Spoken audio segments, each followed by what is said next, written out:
ഇന്ത്യയുടെ തിരിച്ചടിയിൽ 11 സൈനികർ കൊല്ലപ്പെട്ടെന്ന് പാകിസ്ഥാൻ. പരുക്കേറ്റത് 78 സൈനികർക്ക്. കൊല്ലപ്പെട്ടവരിൽ പാക് വ്യോമസേനയിലെ സ്ക്വാഡ്രൺ ലീഡറും ഷോപ്പിയാനിൽ 3 ലഷ്കർ ഭീകരരെ വധിച്ച് ഇന്ത്യൻ സേന. സൈനികരെ അഭിനന്ദിക്കാൻ ആദംപൂർ വ്യോമത്താവളത്തിൽ പ്രധാനമന്ത്രിയുടെ സന്ദർശനം.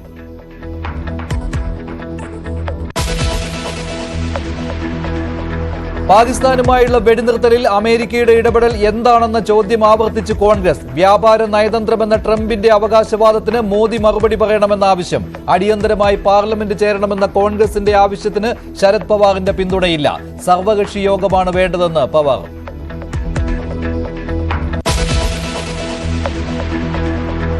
പുതിയ നേതൃത്വം ചുമതലയേറ്റ് മണിക്കൂറുകൾക്കുള്ളിൽ കോൺഗ്രസിൽ അതൃപ്തി. പുനഃസംഘടനയുടെ പേരിൽ കെ.സി. വേണുഗോപാലിന്റെ വിശ്വസ്തരെ കുത്തിനിറച്ചെന്ന ആക്ഷേപം.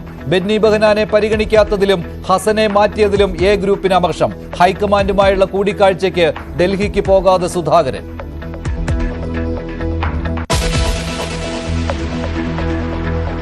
തിരുവനന്തപുരം ശ്രീപത്മനാഭസ്വാമി ക്ഷേത്രത്തിൽ സ്വർണ്ണക്കവർച്ചാ ശ്രമമെന്ന് പോലീസ്. കുഴിച്ചിട്ടതായി കണ്ടെത്തിയ 13 പവൻ പിടിക്കപ്പെടുമെന്നായപ്പോൾ ഉപേക്ഷിച്ചതാണെന്ന് എഫ്ഐആർ. ജീവനക്കാരുടെ ചോദ്യം ചെയ്യൽ തുടരുന്നു.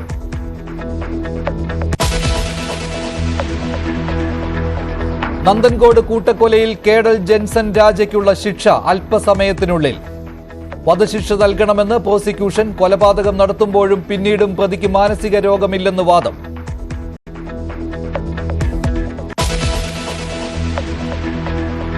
CBSE +2 പരീക്ഷാഫലം പ്രഖ്യാപിച്ചു. വിജയശതമാനം 88.39. വിജയത്തിൽ മുന്നിൽ വിജയവാഡ. തിരുവനന്തപുരം രണ്ടാമത്. 10ാം ക്ലാസ് ഫലം ഉടൻ.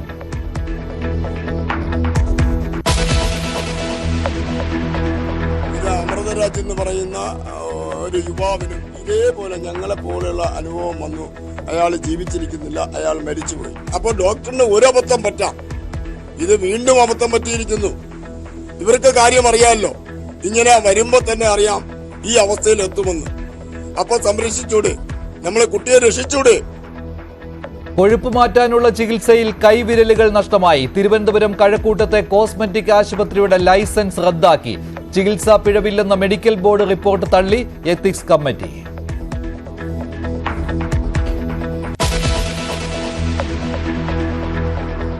ഇന്ത്യയുടെ തിരിച്ചടിയിൽ സൈനികർ കൊല്ലപ്പെട്ടതായി സമ്മതിച്ച് പാകിസ്ഥാൻ. പാക് സേനയിലെ 11 പേർ കൊല്ലപ്പെട്ടെന്നും 78 പേർക്ക് പരിക്കേറ്റുവെന്നുമാണ് ഇന്റർ സർവീസസ് പബ്ലിക് റിലേഷൻസ് സ്ഥിരീകരിച്ചത്. അതോടൊപ്പം ഇന്ത്യക്കെതിരായ വ്യാജ പ്രചാരണങ്ങൾ തുടരുകയാണ് പാകിസ്ഥാൻ. ഇന്ത്യൻ ആക്രമണങ്ങളിൽ കുറഞ്ഞത് 11 സൈനികർ മരിച്ചു എന്ന് വൈകിയെങ്കിലും സമ്മതിക്കേണ്ടി വന്നു പാകിസ്ഥാന്.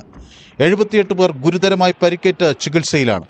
Naik Abdul Rahman, lance Naik Dilawar Khan, lance Nayak Ikramullah, lance Nayak Waqar Khalid, sepoy Muhammad Adil Akbar, sepoy Nisar എന്നീ കരസേനാ ഉദ്യോഗസ്ഥരാണ് മരിച്ചത്. മരിച്ച വ്യോമസേനാ ഉദ്യോഗസ്ഥരുടെ പട്ടികയും പാകിസ്ഥാൻ പുറത്തുവിട്ടു. Squadron leader Usman Yusuf, chief technician Aurangzeb, senior technician Najeeb, corporal technician Farooq, senior technician Mubashir എന്നിവരുടെ പേരുകളാണ് പുറത്തുവിട്ടത്. 40ഓളം പാക് സൈനികർ ആക്രമണത്തിൽ മരിച്ചുവെന്നാണ് ഇന്ത്യ നേരത്തെ വ്യക്തമാക്കിയിരുന്നത്. അതുകൊണ്ട് തന്നെ കൂടുതൽ പേരുവിവരങ്ങൾ പുറത്തുവരുമെന്നാണ് കരുതുന്നത്.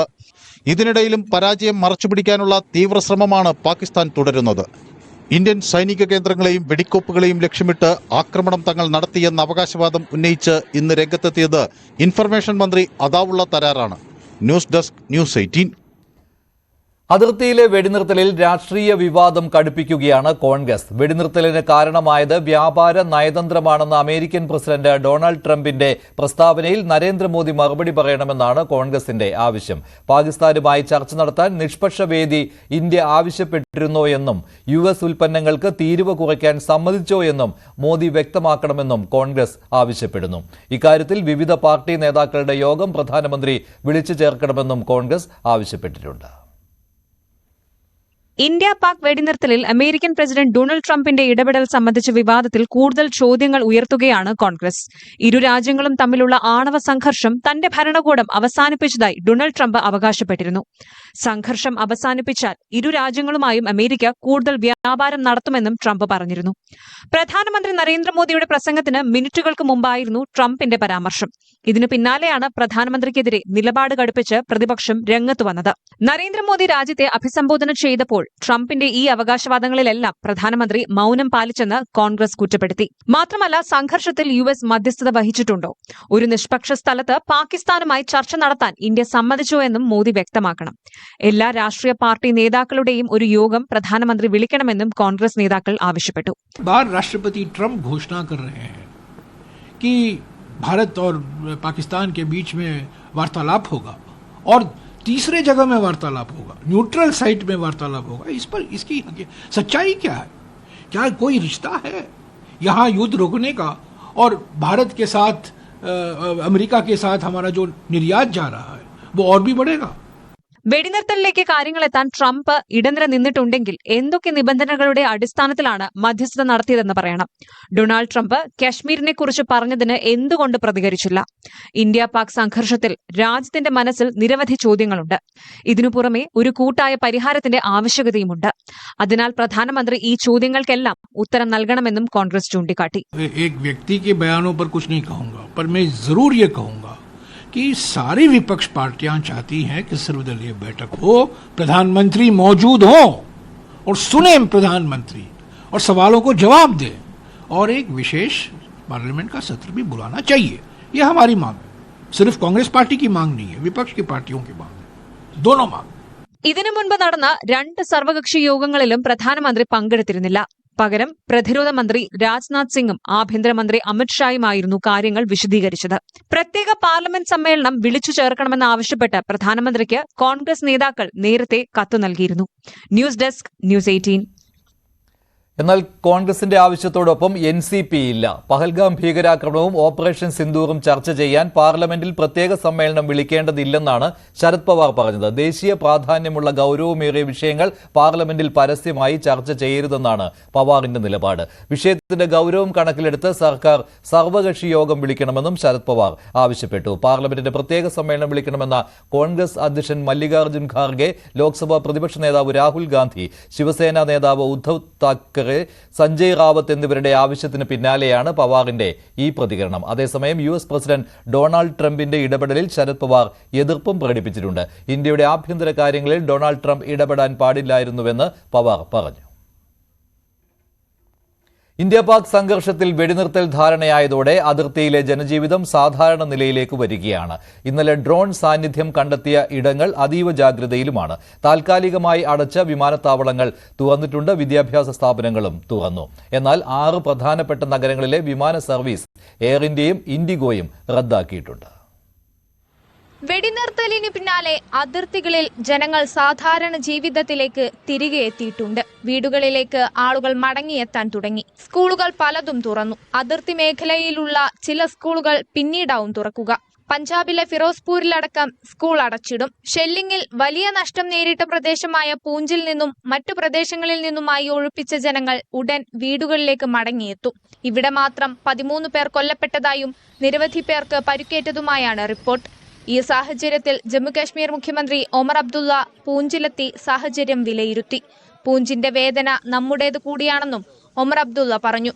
അതിനിടെ പ്രധാനമന്ത്രി നരേന്ദ്രമോദി രാജ്യത്തെ അഭിസംബോധന ചെയ്തതിന് പിന്നാലെ ജമ്മുകാശ്മീരിലെ സാംബയിൽ ഡ്രോണുകൾ എത്തിയത് ആശങ്കയായി. പഞ്ചാബിലെ അമൃത്സറിലും ഡ്രോൺ സാന്നിധ്യം കണ്ടെത്തിയതായും പറയുന്നു. ഇതോടെ അമൃത്സർ, ഹോഷിയാപൂർ, ജമ്മു, രജൌരി, സാംബ എന്നിവിടങ്ങളിൽ ബ്ലാക്ക് ഔട്ട് പ്രഖ്യാപിച്ചിരുന്നു. എന്നാൽ ഇന്ത്യൻ വ്യോമ പ്രതിരോധ സംവിധാനം ഡ്രോണുകൾ തകർത്തു. പിന്നീട് സ്ഥിതിഗതികൾ ശാന്തമായതോടെ ബ്ലാക്ക് ഔട്ട് പിൻവലിച്ചു. ആശങ്കപ്പെടേണ്ട സാഹചര്യമില്ലെന്നും സ്ഥിതി ശാന്തമാണെന്നും സൈന്യം വ്യക്തമാക്കി. പാകിസ്ഥാൻ തുടർച്ചയായി വെടിനിർത്തൽ കരാർ ലംഘിക്കുന്നതിൽ ഇന്ത്യക്ക് പ്രതിഷേധമുണ്ട്. പാക് ഡ്രോൺ സാന്നിധ്യം സ്ഥിരീകരിച്ച മേഖലകളിൽ കനത്ത ജാഗ്രത തുടരുകയാണ്. ഇന്നലെ ചേർന്ന DGMO തല ചർച്ചയിൽ അതിർത്തിയിൽ നിന്നുള്ള സേനാ വിന്യാസം കുറയ്ക്കാമെന്ന് ഇരുകൂട്ടരും ധാരണയിലെത്തിയിരുന്നു. എന്നാൽ പാക് പ്രകോപനം നിലനിൽക്കുന്ന സാഹചര്യത്തിൽ ഇക്കാര്യത്തിൽ തീരുമാനം പിന്നീടാകും ഉണ്ടാവുക. നിലവിലെ സേനാവിന്യാസം തുടരാനാണ് സൈന്യത്തിന്റെ തീരുമാനം. അതേസമയം സംഘർഷത്തെ തുടർന്ന് അടച്ചിട്ട എയർപോർട്ടുകളിൽ വിമാന സർവീസ് സാധാരണഗതിയിലേക്കാണ്. അതിനിടെ ചണ്ഡീഗഡ് ഉൾപ്പെടെ 6 പ്രധാനപ്പെട്ട നഗരങ്ങളിലെ സർവീസ് എയർ ഇന്ത്യയും ഇൻഡിഗോയും റദ്ദാക്കി. ജമ്മു, ലേ, ജോധ്പൂർ, അമൃത്സർ, ഭുജ്, ജാംനഗർ, ചണ്ഡീഗഡ്, രാജ്കോട്ട് തുടങ്ങിയ വിമാനത്താവളങ്ങളിൽ നിന്നുള്ള സർവീസുകളാണ് റദ്ദാക്കിയത്. യാത്രക്കാരുടെ സുരക്ഷയെ മുൻനിർത്തിയാണ് തീരുമാനമെന്ന് വിമാന കമ്പനികൾ വ്യക്തമാക്കി. News desk, news 18. India Pak വെടിനിർത്തലിന് പിന്നാലെ പഞ്ചാബിലെ ആദംപൂർ വ്യോമത്താവളം പ്രധാനമന്ത്രി നരേന്ദ്രമോദി സന്ദർശിച്ചു. 3 സേനാംഗങ്ങളെയും പ്രധാനമന്ത്രി നേരിട്ടെത്തി അഭിനന്ദിച്ചു. രാജ്യത്തിന്റെ നന്ദിയും അദ്ദേഹം അറിയിച്ചു.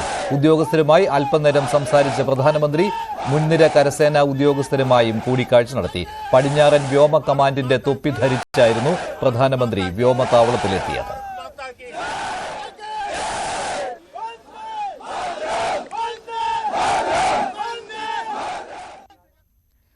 ഫിറോസ്പൂരിൽ പാക് ഡ്രോൺ ആക്രമണത്തിൽ പരുക്കേറ്റ സ്ത്രീ മരിച്ചു. ആക്രമണത്തിൽ ഗുരുതരമായി പരുക്കേറ്റ സുഖീന്ദർ കൌറിനെ പിന്നീട് ആശുപത്രിയിലേക്ക് മാറ്റുകയായിരുന്നു. ചികിത്സയിലിരിക്കെ ഇന്ന് രാവിലെയോടെയായിരുന്നു അന്ത്യം. വെള്ളിയാഴ്ച നടന്ന പാകിസ്ഥാന്റെ ആക്രമണത്തിലാണ് പഞ്ചാബ് സ്വദേശിയായ സുഖീന്ദർ കൌറിന് പരുക്കേറ്റത്.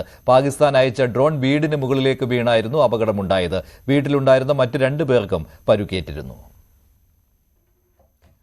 ജമ്മുകശ്മീരിലെ ഷോപ്പിയാനിൽ സുരക്ഷാ സേനയുമായുള്ള ഏറ്റുമുട്ടലിൽ 3 ഭീകരരെ വധിച്ചു. 3 പേരും ലഷ്കർ ഇ തോയ്ബ ഭീകരരാണെന്ന് സൈന്യം അറിയിച്ചു. ഇന്ന് പുലർച്ചെയോടെയാണ് ഏറ്റുമുട്ടലുണ്ടായത്. ആദ്യം കുൽഗാമിൽ തുടങ്ങിയ ഏറ്റുമുട്ടൽ ഷോപ്പിയാനിലെ വനമേഖലയിലേക്ക് മാറുകയായിരുന്നു. സംഘത്തിൽ 2 പേർ പാകിസ്ഥാനിൽ നിന്നുള്ളവരാണെന്നാണ് റിപ്പോർട്ട്. പഹൽഗാം ഭീകരാക്രമണത്തിന് പിന്നിൽ പ്രവർത്തിച്ചതായി കരുതുന്ന ആദിൽ ഹുസൈൻ തോക്കർ, അലിഭായ്, ഹാഷി മൂസ എന്നിവരെ പിടികൂടുന്നതിനായി സുരക്ഷാ ഏജൻസികൾ പോസ്റ്ററുകൾ പതിച്ചതിന് തൊട്ടു പിന്നാലെയായിരുന്നു ഏറ്റുമുട്ടൽ. വിശ്വസനീയമായ വിവരം നൽകുന്നവർക്ക് 20 ലക്ഷം രൂപ പാരിതോഷികവും പ്രഖ്യാപിച്ചിട്ടുണ്ട്. INS വിക്രാന്തിന്റെ വിവരങ്ങൾ തേടി കൊച്ചി നാവികസേന ആസ്ഥാനത്ത് കിട്ടിയ വ്യാജ ഫോൺ കോളിൽ അറസ്റ്റിലായ മുജീബ് റഹ്മാനെ പോലീസ് കസ്റ്റഡിയിൽ വാങ്ങും. പ്രതി മാനസിക പ്രശ്നങ്ങൾക്ക് ചികിത്സയിലുള്ള ആളാണെങ്കിലും വിശദമായി ചോദ്യം ചെയ്യണമെന്ന നിലപാടിലാണ് അന്വേഷണ ഏജൻസികൾ. പോലീസിന് പുറമെ നേവിയും ഇന്റലിജൻസ് ബ്യൂറോയും NIAയും ചോദ്യം ചെയ്യും. ഇയാളുടെ സാമൂഹ്യ മാധ്യമ അക്കൗണ്ടുകൾ പോലീസ് പരിശോധിച്ചിരുന്നു. താൻ നാവിക ആസ്ഥാനത്തേക്ക് ഫോൺ ചെയ്തിട്ടില്ല എന്ന നിലപാടിലാണ് മുജീബ് റഹ്മാൻ. പ്രധാനമന്ത്രിയുടെ ഓഫീസിൽ നിന്നെന്ന് പറഞ്ഞ് രാഘവൻ എന്ന പേരിലാണ് കഴിഞ്ഞ ദിവസം ഫോൺ കോൾ വന്നത്. നാവികസേനയുടെ പരാതിയിലാണ് ഹാർബർ പോലീസ് കേസെടുത്തത്. പ്രതി മാനസിക പ്രശ്നം ഉള്ളയാളാണെന്നും 2021 മുതൽ ചികിത്സ തേടുന്നുണ്ടെന്നും കൊച്ചി കമ്മീഷണർ പറഞ്ഞിരുന്നു. അമേരിക്കൻ പ്രസിഡന്റ് ഡൊണാൾഡ് ട്രംപിന്റെ ഗൾഫ് സന്ദർശനം തുടരുകയാണ്. ഗാസയിലെ യുദ്ധം മുതൽ ഇറാന്റെ ആണവ പദ്ധതി വരെയുള്ള മേഖലയെ അലട്ടുന്ന സുരക്ഷാ പ്രതിസന്ധികളെക്കാൾ സാമ്പത്തിക കരാറുകളാണ് പ്രധാനമായും ചർച്ചയാവുക. സൗദി അറേബ്യയിലെത്തിയ ട്രംപ് സൗദി US നിക്ഷേപ ഫോറം നടക്കുന്ന റിയാദ് സന്ദർശിക്കും. ടെസ്ല സിഇഒയും എലോൺ മസ്ക് ഉൾപ്പെടെയുള്ള അമേരിക്കൻ ബിസിനസ് നേതാക്കളുടെ സാന്നിധ്യത്തിലായിരിക്കും നിക്ഷേപ ഫോറം നടക്കുക. നാളെ ഖത്തറിലെത്തുന്ന ട്രംപ് വ്യാഴാഴ്ച UAEയും സന്ദർശിക്കും. റഷ്യൻ പ്രസിഡന്റ് വ്ളാഡിമിർ പുടിനും യുക്രൈൻ പ്രസിഡന്റ് വ്ളാഡിമിർ സെലൻസ്കിയും തമ്മിലുള്ള മുഖാമുഖ ചർച്ചകൾക്കായി തുർക്കിയിലേക്ക് തിരിക്കുമെന്നും ട്രംപ് പറഞ്ഞു. പൊള്ളാച്ചി കൂട്ടബലാത്സംഗ കേസിൽ 9 പ്രതികൾക്കും ജീവപര്യന്തം തടവ് ശിക്ഷ. കോയമ്പത്തൂർ മഹിളാ കോടതിയാണ് ശിക്ഷ വിധിച്ചത്. കൂടുതൽ വിവരങ്ങളുമായി ശ്രീജ ശ്യാം ചേരുകയാണ്. ശ്രീജ, ഏറെ കൊള്ളക്കമുണ്ടാക്കിയ ഒരു സംഭവമായിരുന്നുവല്ലോ ഇത്. നിരവധി സ്ത്രീകളെ ബലാത്സംഗത്തിന് ഇരയാക്കിയ കേസ്. എന്താണ് ഈ ശിക്ഷയുടെ പ്രധാന വിവരം? മഞ്ജുഷ്, പ്രാഥമിക വിവരങ്ങൾ മാത്രമാണ് ഇപ്പോൾ പുറത്തുവരുന്നത്. ഈ കേസിൽ അറസ്റ്റിലായിരുന്ന 9 പേരും കുറ്റക്കാരാണെന്ന് നേരത്തെ കോടതി കണ്ടെത്തിയിരുന്നു. ഇവർക്ക് 9 പേർക്കും ജീവപര്യന്തം തടവ് ശിക്ഷ, അത് ജീവിതകാലം മുഴുവൻ തടവിൽ കഴിയണം എന്ന രീതിയിൽ റിപ്പോർട്ടുകൾ വരുന്നുണ്ട്. വിധിയുടെ വിശദാംശങ്ങൾ പുറത്തു വരുന്നതേയുള്ളൂ. 85 ലക്ഷം രൂപ ഈ 9 പ്രതികളിൽ നിന്നും ഈടാക്കി പരാതിക്കാരായ 8 സ്ത്രീകൾക്ക് നൽകണമെന്നും കോടതിയുടെ ഉത്തരവിൽ പറയുന്നുണ്ട്. ഈ കേസിൽ ഏതാണ്ട് 200ഓളം സ്ത്രീകൾ പീഡിപ്പിക്കപ്പെട്ടു എന്നാണ് വിവരങ്ങൾ. പക്ഷേ അതിൽ 8 പേർ മാത്രമാണ് പരാതി നൽകാൻ തയ്യാറായത്. അതിൽ തന്നെ 2019 ഫെബ്രുവരിയിൽ 19-കാരിയായ ഒരു പെൺകുട്ടി നൽകിയ പരാതിയിലാണ് ഈ കേസിന്റെ ചുരുളഴിയുന്നത്. 2016-നും 2018-നും ഇടയ്ക്ക് പൊള്ളാച്ചിയിലും പരിസരത്തുമുള്ള 200ഓളം സ്ത്രീകളെ, അതിൽ വിവാഹിതരും വിദ്യാർത്ഥിനികളുമായ സ്ത്രീകളാണ് ഏറ്റവും കൂടുതൽ. ഇവരെ സോഷ്യൽ മീഡിയയിലൂടെ വലയിലാക്കി പീഡിപ്പിച്ച ദൃശ്യങ്ങൾ പകർത്തി ആ ദൃശ്യങ്ങൾ പ്രചരിപ്പിക്കുമെന്ന് ബ്ലാക്ക്മെയിൽ ചെയ്ത് അവരെ പീഡിപ്പിക്കുകയും പണം തട്ടുകയും ചെയ്ത കേസായിരുന്നു ഇത്. ഇത് ഉണ്ടാക്കാൻ പ്രധാനപ്പെട്ട കാരണം ഇതിൽ വലിയ രീതിയിൽ രാഷ്ട്രീയ നേതാക്കളുടെ സാന്നിധ്യം, പ്രത്യേകിച്ച് AIADMKയുടെ യുവ നേതാവായ അരുൾനാഥം, ഇയാളുടെ സാന്നിധ്യമായിരുന്നു ആ കേസിന്റെ വിവാദം ഉണ്ടാവുന്നതിനൊരു പ്രധാന കാരണം. ഇയാളെ പിന്നീട് AIADMK പുറത്താക്കി. ഇയാളുടെ സഹോദരനെ AIADMK പ്രവർത്തകർ തന്നെ മർദ്ദിക്കുന്ന സാഹചര്യമുണ്ടായി. ഈ കേസിൽ കൃത്യമായ നീതി നടപ്പാക്കണമെന്നാവശ്യപ്പെട്ട് 1000-ഓളം വിദ്യാർത്ഥികൾ തെരുവിലിറങ്ങിയ സംഭവമുണ്ടായി. ഈ പെൺകുട്ടിയുടെ പേര് പുറത്തുവിട്ടതിന് സർക്കാരിൽ നിന്ന് 25 ലക്ഷം രൂപ പിഴ ഈടാക്കണമെന്ന് മദ്രാസ് ഹൈക്കോടതി വിധിക്കുന്ന സാഹചര്യമുണ്ടായി. ഈ കേസിന്റെ വിവരങ്ങൾ പുറത്തുവിട്ട അന്നത്തെ കോവൈ SP-ക്കെതിരെ കോടതി നടപടിയെടുക്കാൻ ആവശ്യപ്പെട്ടു. അങ്ങനെ ഒരുപക്ഷെ ഇന്ത്യയുടെ ചരിത്രത്തിൽ തന്നെ ഇത്രയും അധികം 2 വർഷത്തിനിടെ ഒരു പ്രദേശത്ത് 200-ഓളം സ്ത്രീകളെ പീഡിപ്പിക്കുകയും അവരുടെ ദൃശ്യങ്ങൾ പകർത്തുകയും ചെയ്ത 20ഓളം പേർ ആ സംഘത്തിലുണ്ടായിരുന്നു. ഇവരിൽ 9 പേരെയാണ് CBI അറസ്റ്റ് ചെയ്തത്. ഈ 9 പേരും കുറ്റക്കാരാണെന്ന് കണ്ടെത്തി. 2023 വിചാരണ തുടങ്ങി. കഴിഞ്ഞ ഏപ്രിൽ അവസാന ആഴ്ചയാണ് ഇതിന്റെ വിചാരണ പൂർത്തിയാക്കിയത്. ഇതിനുവേണ്ടി ഒരു പ്രത്യേക കോടതി തന്നെ, ഒരു വനിതാ കോടതി തന്നെ കോയമ്പത്തൂരിൽ രൂപീകരിച്ചു. ആ കോടതിയാണ് വളരെ കൃത്യമായി ഈ കേസിൽ വിചാരണ നടത്തി ഇപ്പോൾ വിധി പറഞ്ഞിരിക്കുന്നത്. 9 പ്രതികൾക്കും ജീവപര്യന്തം തടവ് ശിക്ഷ, 85 ലക്ഷം രൂപ പിഴ. അത് ഈ 8 പരാതിക്കാർ, ഈ പരാതിയുമായി വരാൻ തയ്യാറായ 8 പേർക്ക് വീതിച്ച് നൽകാനും കോടതി ഉത്തരവിട്ടിരിക്കുന്നു. ശരി, ശ്രീജയാണ് വിവരങ്ങൾ നൽകിയത്. 9 പ്രതികൾക്കും ജീവപര്യന്തം തടവ് ശിക്ഷയാണ് പൊള്ളാച്ചി കൂട്ടബലാത്സംഗ കേസിൽ. തിരുവനന്തപുരം ശ്രീ പത്മനാഭസ്വാമി ക്ഷേത്രത്തിൽ നിന്ന് സ്വർണം കാണാതായത് മോഷണ ശ്രമമാണെന്ന് പോലീസിന്റെ FIR-ലാണ് ഇത് പറയുന്നത്. സ്വർണ്ണപ്പണിക്കിടെ നഷ്ടപ്പെട്ടതാണെന്ന ക്ഷേത്ര ജീവനക്കാരുടെ വാദങ്ങൾ തള്ളുന്നതാണ് പോലീസിന്റെ കണ്ടെത്തൽ. പിടിക്കപ്പെടുമെന്ന് ഉറപ്പായപ്പോൾ സ്വർണം ഉപേക്ഷിക്കുകയായിരുന്നുവെന്നും പോലീസ് കരുതുന്നു. നേരത്തെയും വിലപിടിപ്പുള്ള വസ്തുക്കൾ നഷ്ടമായതിൽ സമഗ്ര അന്വേഷണം വേണമെന്ന ആവശ്യവും ഉണ്ട്. അതീവ സുരക്ഷാ മേഖലയായ പത്മനാഭസ്വാമി ക്ഷേത്രത്തിനുള്ളിൽ നടന്ന മോഷണം പോലീസിനും ക്ഷേത്ര ഭരണസമിതിക്കും നാണക്കേടായി മാറിക്കഴിഞ്ഞു. വലിയ സുരക്ഷയെന്ന് വീമ്പിളക്കുന്ന പോലീസിന് സ്വർണം കാണാതായ ഇത്രയും ദിവസത്തിനു ശേഷവും പ്രതിയെ കണ്ടെത്താനായിട്ടില്ല.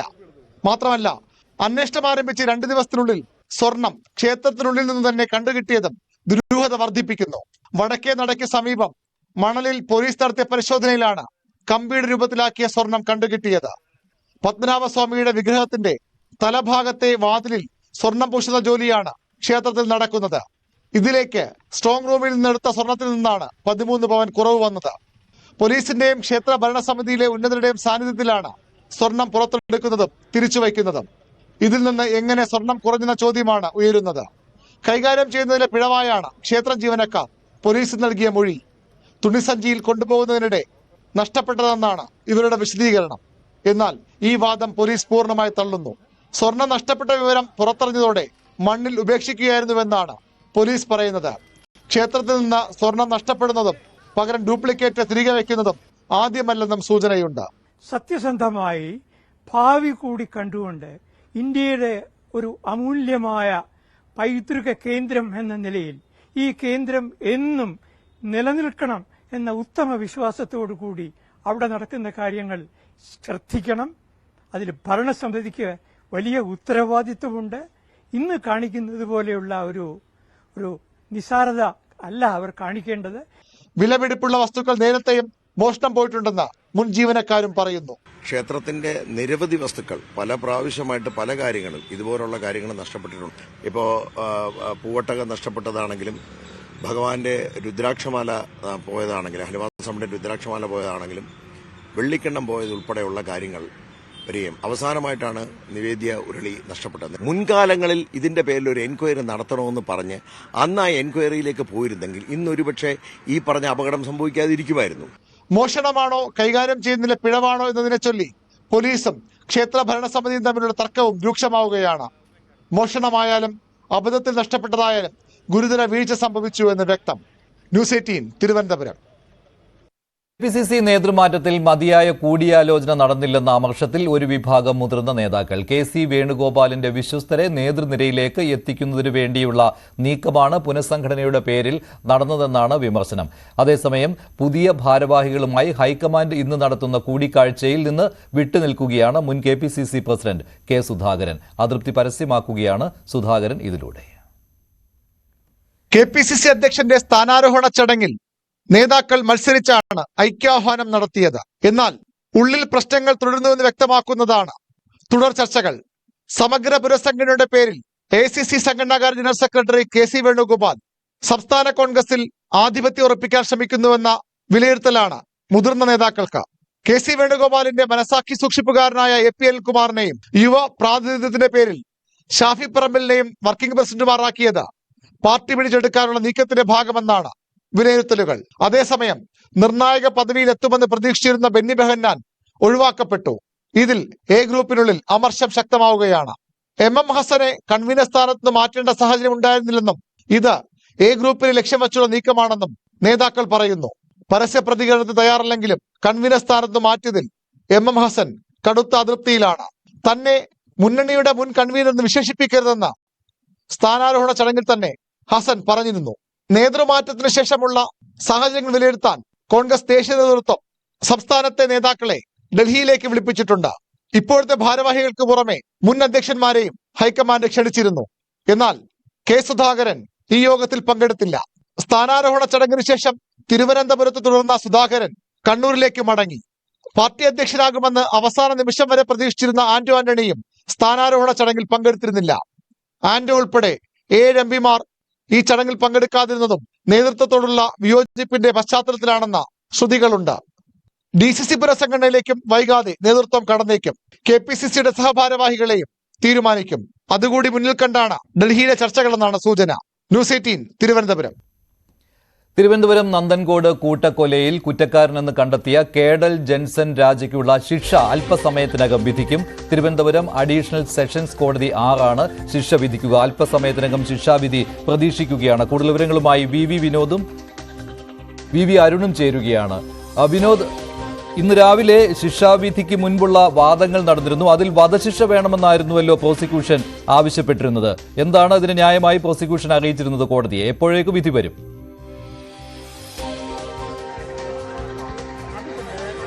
മഞ്ജുഷ, അപൂർവങ്ങളിൽ അപൂർവമായ കേസെന്ന് തന്നെയാണ് പ്രോസിക്യൂഷൻ ഇന്നും കോടതിയിൽ വാദമുന്നയിച്ചത്. കഴിഞ്ഞ ദിവസം പ്രതി കുറ്റക്കാരനെന്ന് കണ്ടെത്തിയിരുന്നു. ക്യാപിറ്റൽ പണിഷ്മെന്റ്, അതായത് തൂക്കുകയർ പ്രതിക്ക് നൽകണമെന്ന ആവശ്യമാണ് പ്രോസിക്യൂഷന്റെ ഭാഗത്തു നിന്നുണ്ടായത്. എന്നാൽ വാദിഭാഗം ഉന്നയിച്ച കാര്യങ്ങൾ, ഇത് ഒന്നാം സാക്ഷി, ഈ കേസിലെ ഏറ്റവും പ്രധാന സാക്ഷി പോലീസ് മെനഞ്ഞ കഥയ്ക്കനുസരിച്ച് കാര്യങ്ങൾ പറയുന്നു എന്ന കാര്യമാണ്. മാത്രമല്ല, ഈ മാനസികാരോഗ്യ വിദഗ്ധർ നേരത്തെ റിപ്പോർട്ട് നൽകിയിരുന്നു. ഈ റിപ്പോർട്ട് വ്യാജമാണെന്ന കാര്യം കൂടി പ്രതിഭാഗം ഉന്നയിച്ചു. മാത്രമല്ല, പ്രതിക്ക് പരിവർത്തനത്തിനും മാനസികമായ മാറ്റത്തിനുള്ള അവസരം നൽകണം എന്ന ഒരു കാര്യം കൂടി പ്രതിഭാഗം ഉന്നയിച്ചിട്ടുണ്ട്. അതേസമയം ഈ പ്രതി വളരെ തന്ത്രപരമായാണ് കാര്യങ്ങൾ ചെയ്യുന്നത്. തനിക്ക് മാനസിക പ്രശ്നങ്ങൾ ഉണ്ടെന്ന് വരുത്തി തീർക്കാനുള്ള നീക്കം പ്രതിയുടെ ഭാഗത്ത് നിന്ന് തുടക്കം മുതലുണ്ടായി. അതിന്റെ ഭാഗമായിരുന്നു ഈ ആസ്ട്രൽ പ്രൊജക്ഷൻ എന്ന കഥ മെനഞ്ഞത്. അതായത് ആത്മാവ് ശരീരത്തിൽ നിന്ന് വിട്ടുപോകുന്നത് കാണുന്നതിന് വേണ്ടി താൻ ഇങ്ങനെ ചെയ്തു, മന്ത്രവാദത്തിന് കീഴ്പ്പെട്ടുപോയി എന്ന തരത്തിലുള്ള മൊഴികൾ നൽകിയത് തന്ത്രപരമായ നീക്കമെന്നാണ്. പഠനകാര്യത്തിൽ വീട്ടുകാരുമായി ബന്ധപ്പെട്ട് ചില തർക്കങ്ങളുണ്ടായിരുന്നു. ഉപരിപഠനത്തിന് വിദേശത്ത് പോകാനുള്ള താല്പര്യമില്ലായിരുന്നു. ആ ഒരു കാര്യം പറഞ്ഞ് പിതാവ് മിക്കപ്പോഴും തന്നെ ശകാരിക്കുമായിരുന്നു. ഇതൊക്കെ തന്നെ കുടുംബത്തോട് പകയുണ്ടാക്കുന്നതിന് ഇടയാക്കി. ഈ ഒരു വൈരാഗ്യത്തിൽ 4 പേരെയും കൊലപ്പെടുത്തിയെന്നാണ് പ്രതി പിന്നീട് ചോദ്യം ചെയ്യലിൽ പോലീസിനോട് പറഞ്ഞത്.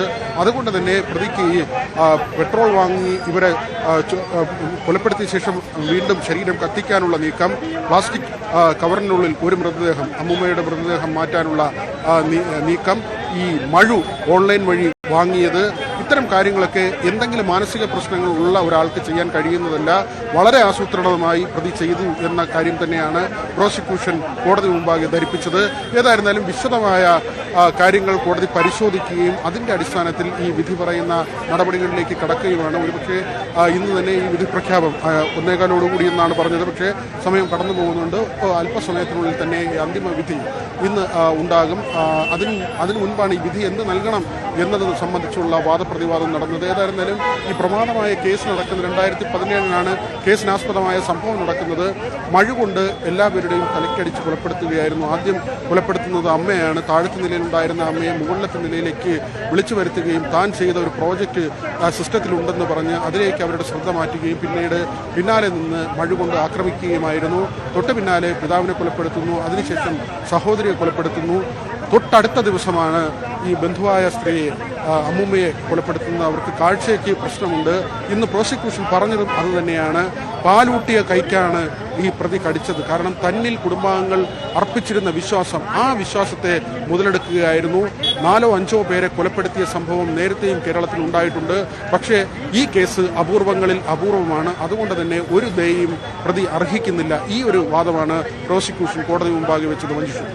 ശരി വിനോദ്, അല്പസമയത്തിനകം വിധി വരാൻ പോവുകയാണ്. ഈ കേസിൽ മെഡിക്കൽ റിപ്പോർട്ടും വളരെ പ്രധാനപ്പെട്ടതായിരുന്നു. ആദ്യം പ്രതിക്ക് മാനസിക വൈകല്യം ഉണ്ട് എന്ന രീതിയിലായിരുന്നു കാര്യങ്ങൾ പോയിരുന്നത്. പ്രതിയുടെ മൊഴിയും ആ രീതിയിലുള്ളതായിരുന്നു. ആസ്ട്രൽ പ്രൊജക്ഷനാണ് താൻ നടത്തിയത്, ശരീരത്തിൽ നിന്ന് ആത്മാവിനെ മോചിപ്പിക്കുകയാണ് ചെയ്തത് തുടങ്ങിയ വാദങ്ങളായിരുന്നു ഉന്നയിച്ചിരുന്നത്. പക്ഷേ പിന്നീട് പ്രതിക്ക് മാതാപിതാക്കളോടുള്ള വൈരാഗ്യമാണ് ഈ കൊലപാതകത്തിലേക്ക് നയിച്ചത് എന്നുള്ള കാര്യം പോലീസ് കണ്ടെത്തുകയായിരുന്നു. ഏറെ വൈകിയാണ് ഈ കേസിൽ വിചാരണ തുടങ്ങിയത്. 2017 ഏപ്രിലിലാണ് ഈ കൊലപാതകങ്ങൾ നടന്നത്. എങ്കിലും വിചാരണ തുടങ്ങിയത് കഴിഞ്ഞ നവംബറിലാണ്. പ്രതിക്ക് മാനസിക വൈകല്യം ഇല്ല എന്നുള്ള മെഡിക്കൽ റിപ്പോർട്ട് പിന്നീട് വന്നതിനെ തുടർന്നാണ് കേസിൽ വിചാരണ മുന്നോട്ട് പോകാൻ കഴിഞ്ഞത്. ഇത് കൂടുതൽ വിവരങ്ങളുമായി വി അരുൺ കൂടി ചേരുകയാണ്. അരുൺ, ഇക്കാര്യത്തിൽ പോലീസിന് ഏറെ ബുദ്ധിമുട്ടേണ്ടി വന്ന ഒരു കേസ് കൂടിയാണല്ലോ. വിചാരണ വൈകുകയും ചെയ്തു. ഇതിൽ ഈ മെഡിക്കൽ റിപ്പോർട്ടുകൾ എത്രമാത്രം നിർണായകമായിട്ടുണ്ട്?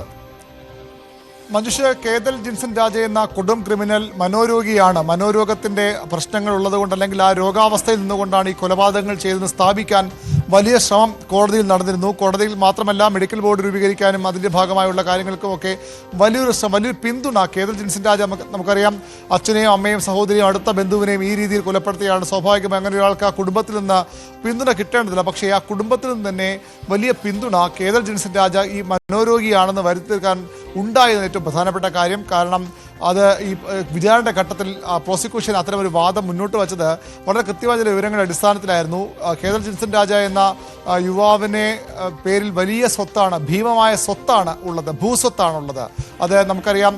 ഈ ബെയിൻസ് കോമ്പൗണ്ട് എന്ന ക്ലിഫ് ഹൗസിന് പുറകുവശം, അതായത് മുഖ്യമന്ത്രിയും മന്ത്രിമാരും താമസിക്കുന്ന മന്ത്രിമന്ദിരങ്ങൾക്ക് തൊട്ട് പിന്നിലുള്ള ആ പ്രദേശം VVIP ഏരിയയാണ്. ഓരോ പിടി മണ്ണിനും വേണമെങ്കിൽ ആ രീതിയിൽ പറയാവുന്ന അത്രയധികം വില വരുന്ന, ലക്ഷങ്ങൾ വില വരുന്ന ഭൂമിയാണ്. ആ ഭൂമി മാത്രമല്ല, മാർത്താണ്ഡത്ത് തിരുവനന്തപുരം ജില്ലയുടെ അതിർത്തി പ്രദേശമായ മറ്റു ചിലയിടങ്ങളിലൊക്കെ ഏക്കർ കണക്കിന് ഭൂമി ഈ കുടുംബത്തിനുണ്ട്, കേതൽ ജിൻസൺ രാജയുടെ കുടുംബത്തിനുണ്ട്.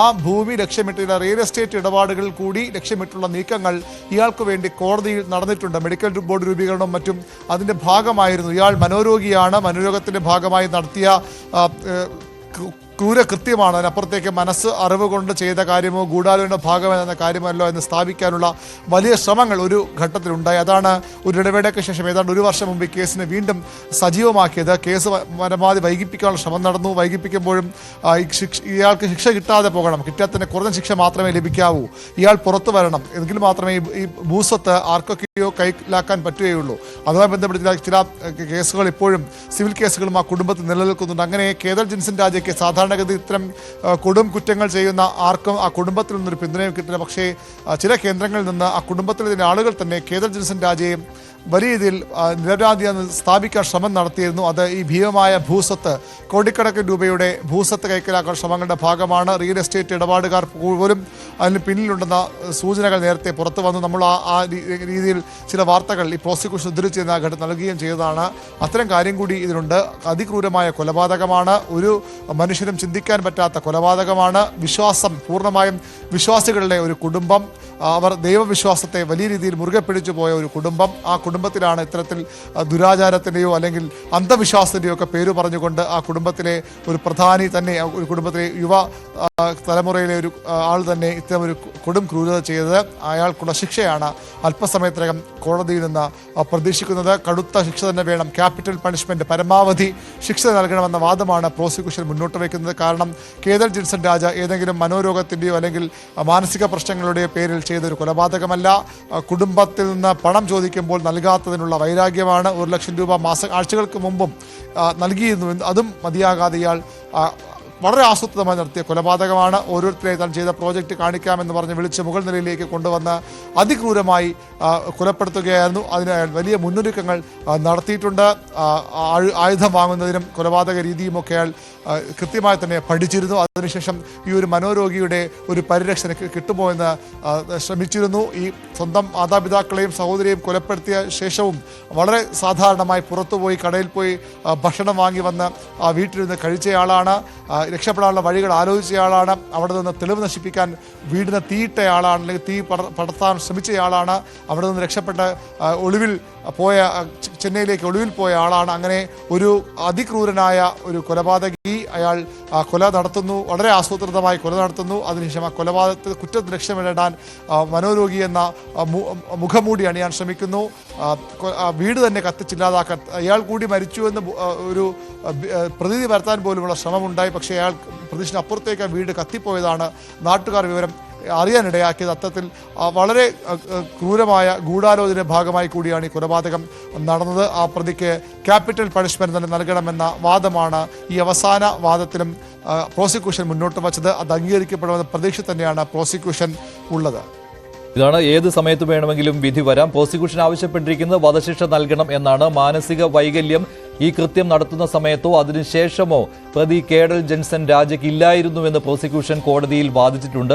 പ്രോസിക്യൂഷൻ നേരത്തെ ഉന്നയിച്ച വാദങ്ങൾ കോടതി അംഗീകരിക്കുകയായിരുന്നു. ഒരാൾ മാത്രമാണ് കുറ്റകൃത്യം ചെയ്ത് ഏക പ്രതിയാണ് കേഡൽ ജെൻസൺ രാജ. അച്ഛനെയും അമ്മയെയും സഹോദരിയെയും ബന്ധുവിനെയുമാണ് കൊലപ്പെടുത്തിയത്. സാമ്പത്തിക സ്ഥിതിയിൽ ഏറെ മെച്ചപ്പെട്ട ഒരു കുടുംബമാണ് കേഡലിൻ്റേത്. അമ്മ ഡോക്ടർ ജീൻ പത്മ, അച്ഛൻ രാജ് തങ്കം പ്രൊഫസറായിരുന്നു, സഹോദരി കരോലിൻ, ബന്ധുവായ ലളിത. ഈ 4 പേരുടെ കൊലപാതകമാണ് നടത്തിയത്. അതിനുശേഷം ചെന്നൈയിലേക്ക് രക്ഷപ്പെടുവാൻ ശ്രമിച്ചിരുന്നു. താനും മരിച്ചുവെന്ന് വരുത്തി തീർക്കുന്നതിന് വേണ്ടി ഡെമ്മി കത്തിക്കുകയും ചെയ്തയാളാണ് കേഡൽ ജെൻസൺ രാജ. ഇക്കാര്യങ്ങൾ പ്രോസിക്യൂഷൻ കോടതിയെ ബോധിപ്പിക്കുകയും കോടതി ശരിയാണെന്ന് കണ്ടെത്തുകയും ചെയ്തതാണ്. പ്രതി കുറ്റക്കാരനാണെന്ന് കഴിഞ്ഞ ദിവസം കോടതി വിധിച്ചതാണ്. ഇനി ഏത് സമയത്ത് വേണമെങ്കിലും പ്രതിക്കുള്ള ശിക്ഷ പുറത്തുവരും. വധശിക്ഷ നൽകണമെന്ന് പ്രോസിക്യൂഷന്റെ ആവശ്യം. പ്രതിഭാഗം എന്നാൽ ആവശ്യപ്പെട്ടിരിക്കുന്നത് പ്രായത്തിന്റെ ആനുകൂല്യം നൽകണം എന്നാണ്. ഇത് കോടതി അംഗീകരിക്കുമോ അതോ കേഡലിന് വധശിക്ഷ നൽകുമോ? ഇതാണ് അറിയുവാൻ ബാക്കിയുള്ളത്. അല്പസമയത്തിന് ഉള്ളിൽ തന്നെ തിരുവനന്തപുരം അഡീഷണൽ സെഷൻസ് കോടതി 6-ൽ നിന്ന് വിധി പ്രതീക്ഷിക്കാം. വിനോദ്, എന്തെങ്കിലും പുതിയ വിവരമുണ്ടോ? എന്താണ് വിധി വൈകുന്നത്?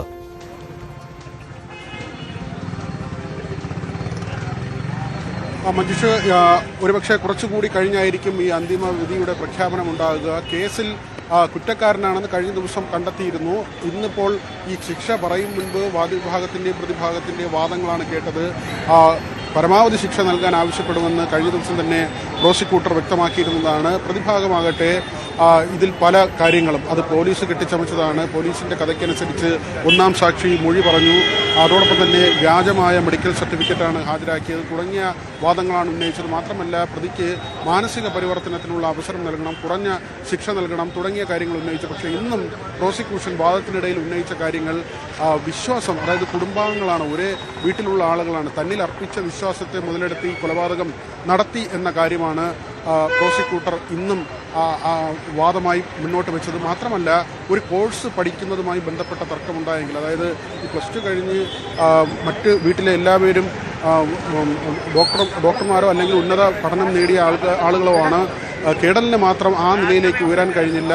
ആദ്യം സിംഗപ്പൂരിലേക്കും പിന്നീട് അവിടെ നിന്ന് ഓസ്ട്രേലിയയിലേക്കുമൊക്കെ അയക്കുന്ന സാഹചര്യമുണ്ടായി. പക്ഷേ പഠനത്തിൽ കാര്യമായ മികവ് പുലർത്താനായില്ല. മാത്രമല്ല തിരികെ വന്ന ശേഷവും ഈ പിതാവ് തന്നെ ശകാരിക്കുന്നു എന്ന ഒരു വികാരമുണ്ടായിരുന്നു. വീട്ടുകാരുടെ ഭാഗത്തു നിന്ന് നിരന്തരമായി പഠനവുമായി ബന്ധപ്പെട്ട കാര്യങ്ങളിൽ തനിക്ക് നേരെ ശകാരമുണ്ടാകുന്നു, തനിക്കെതിരെ കുറ്റപ്പെടുത്തലുണ്ടാകുന്നു എന്ന കാര്യമൊക്കെയാണ് ഈ പ്രതിയുടെ ഭാഗത്തു നിന്നുണ്ടായ മൊഴി. നേരത്തെ ചോദ്യം ചെയ്യലിൽ വെളിപ്പെടുത്തിയതും ഈ തരത്തിലാണ്. പക്ഷേ പ്രോസിക്യൂട്ടർ കൃത്യമായി പറയുന്നത് ഒരു കോഴ്സ് പഠിക്കുന്നതിൽ എന്തെങ്കിലും ബുദ്ധിമുട്ടുണ്ടെങ്കിൽ മറ്റൊരു കോഴ്സ് പഠിക്കുക, അതിന് ബന്ധുക്കളെ കൊല്ലുകയാണോ? മനോനിലയിൽ ഒരു തകരാറുമില്ല. അങ്ങനെയുള്ള ഒരാളാണെങ്കിൽ ഓൺലൈൻ വഴി ഇങ്ങനെ മഴ വാങ്ങുകയും ഇവരെ ആസൂത്രിതമായി കൊലപ്പെടുത്തുകയും പിന്നീട് കത്തിക്കാൻ ശ്രമിക്കുകയും ഒരാളെ ഈ പ്ലാസ്റ്റിക് കവറിലാക്കി ആ മൃതദേഹം ഒളിപ്പിക്കാൻ ശ്രമിക്കുകയും പിന്നീട് പോലീസ് പിടിയിലാകും എന്നൊരു ഘട്ടം വരുമ്പോൾ ഇവിടെ നിന്ന് ചെന്നൈയിലേക്ക് പോകാനുള്ള ശ്രമം നടത്തുകയും ഒക്കെ ചെയ്തു. അത് തന്നെ ഒരു ആസൂത്രിതമായ നീക്കമാണ്. മാത്രമല്ല, ശരിയാണ് വിനോദ്, എന്നാൽ ഈ കാര്യങ്ങളാണ് പ്രോസിക്യൂഷൻ ശിക്ഷാവിധിയിൽ മേലുള്ള വാദത്തിലും പറഞ്ഞിരിക്കുന്നത്. അത് മാത്രമല്ല പ്രതിക്ക് 4 കൊലപാതകങ്ങൾ ചെയ്തതിനു ശേഷവും മാനസാന്തരം ഉണ്ടായിട്ടില്ല എന്ന കാര്യവും പ്രോസിക്യൂഷൻ കോടതിയെ അറിയിച്ചിട്ടുണ്ട്. അല്പസമയത്തിനകം ശിക്ഷാവിധി വരും. ഇടവേളയ്ക്ക് ശേഷം മടങ്ങിയെത്താം.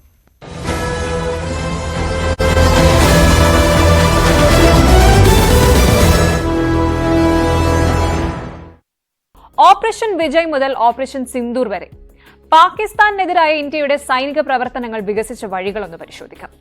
സ്വാതന്ത്ര്യത്തിന് ശേഷം പാകിസ്ഥാനെതിരെ ഇന്ത്യ നടത്തിയ പ്രധാന സൈനിക നടപടികൾ എന്തൊക്കെയാണ് എന്നൊന്ന് നോക്കാം. ആദ്യത്തേത് ഫസ്റ്റ് കാശ്മീർ വാർ എന്നറിയപ്പെടുന്ന 1947-48 ഇന്ത്യ പാക് യുദ്ധമാണ്. സ്വാതന്ത്ര്യലബ്ധിക്ക് ശേഷം 1947 ഒക്ടോബറിൽ ഗോത്ര സായുധ സംഘങ്ങളും പാകിസ്ഥാൻ റെഗുലേറ്റർമാരും ജമ്മു കാശ്മീരിലേക്ക് നുഴഞ്ഞു കയറിയപ്പോഴാണ് പാകിസ്ഥാൻ ആക്രമണത്തിനെതിരെ ഇന്ത്യയുടെ ആദ്യ സൈനിക പ്രതികരണമുണ്ടായത്. പാകിസ്ഥാൻ ഓപ്പറേഷൻ ഗുൽമാർഗ് എന്ന് രഹസ്യനാമകരണം ചെയ്ത ഈ കടന്നുകയറ്റം 1947 ഒക്ടോബർ 27 ശ്രീനഗറിലേക്ക് സൈനിക വ്യോമാക്രമണം നടത്താൻ ഇന്ത്യയെ പ്രേരിപ്പിക്കുകയായിരുന്നു. 1949 ജനുവരിയിൽ ഐക്യരാഷ്ട്രസഭയുടെ നേതൃത്വത്തിൽ വെടിനിർത്തൽ കരാർ ഒപ്പുവയ്ക്കുന്നതുവരെ ഈ ഒരു സംഘർഷം നീണ്ടുനിന്നു. ജമ്മു കാശ്മീരിന്റെ ഏകദേശം 2/3 ഭാഗം ഇന്ത്യയുടെ നിയന്ത്രണത്തിലും ബാക്കിയുള്ള ഭാഗം ഇപ്പോൾ POK പാക് ഓക്കുപൈഡ് കശ്മീർ പാകിസ്ഥാന്റെ നിയന്ത്രണത്തിലുമായി. രണ്ടാമത്തേത് 1965 ഇന്ത്യ പാക് യുദ്ധം. അതിൽ ആദ്യത്തേത് ഓപ്പറേഷൻ ഡ്രിഡിലാണ്. 1965 ഇന്ത്യ പാക് യുദ്ധത്തിൽ ഇന്ത്യൻ നാവികസേനയുടെ പ്രവർത്തനങ്ങൾക്കുള്ള കോഡ് നാമമായിരുന്നു ഓപ്പറേഷൻ ഡ്രിഡിൽ. ഇന്ത്യയുടെ പടിഞ്ഞാറൻ തീരം സംരക്ഷിക്കുക എന്നതായിരുന്നു പ്രധാന ലക്ഷ്യം. കാര്യമായ ആക്രമണങ്ങളൊന്നും നടന്നിട്ടില്ല എങ്കിലും ഈ ഒരു ഓപ്പറേഷൻ നാവികസേനയുടെ തന്ത്രപരമായ പുനർവിചിന്തനത്തിന് കാരണമാവുകയും തുടർന്നുള്ള വർഷങ്ങളിൽ കൂടുതൽ ശക്തമായ നാവിക തന്ത്രം രൂപീകരിക്കുന്നതിലേക്ക് നയിക്കുകയും ചെയ്തിരുന്നു. അടുത്തത് ഓപ്പറേഷൻ ബ്ലേസ്. 1965 ഓഗസ്റ്റിൽ പൂർണ്ണമായ യുദ്ധത്തിന് തൊട്ടു മുൻപായി പാകിസ്ഥാൻ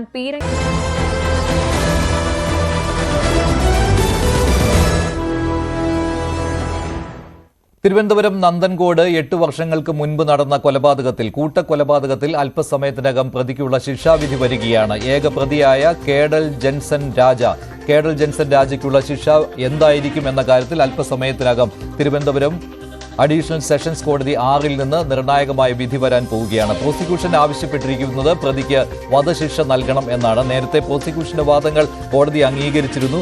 കഴിഞ്ഞ ദിവസം കുറ്റക്കാരനാണെന്ന് കണ്ടെത്തുകയും ചെയ്തതാണ്. ഇന്ന് ശിക്ഷാവിധിയിന്മേലുള്ള വാദം നടന്നപ്പോൾ പ്രതിക്ക് ഒരു തരത്തിലുള്ള മാനസാന്തരവും ഉണ്ടായിട്ടില്ല കുറ്റകൃത്യത്തിന് ശേഷം എന്നാണ് പ്രോസിക്യൂഷൻ അറിയിച്ചത്. അതുകൊണ്ട് തന്നെ നിയമം അനുശാസിക്കുന്ന പരമാവധി ശിക്ഷ തന്നെ പ്രതിക്ക് നൽകണം എന്നാണ്.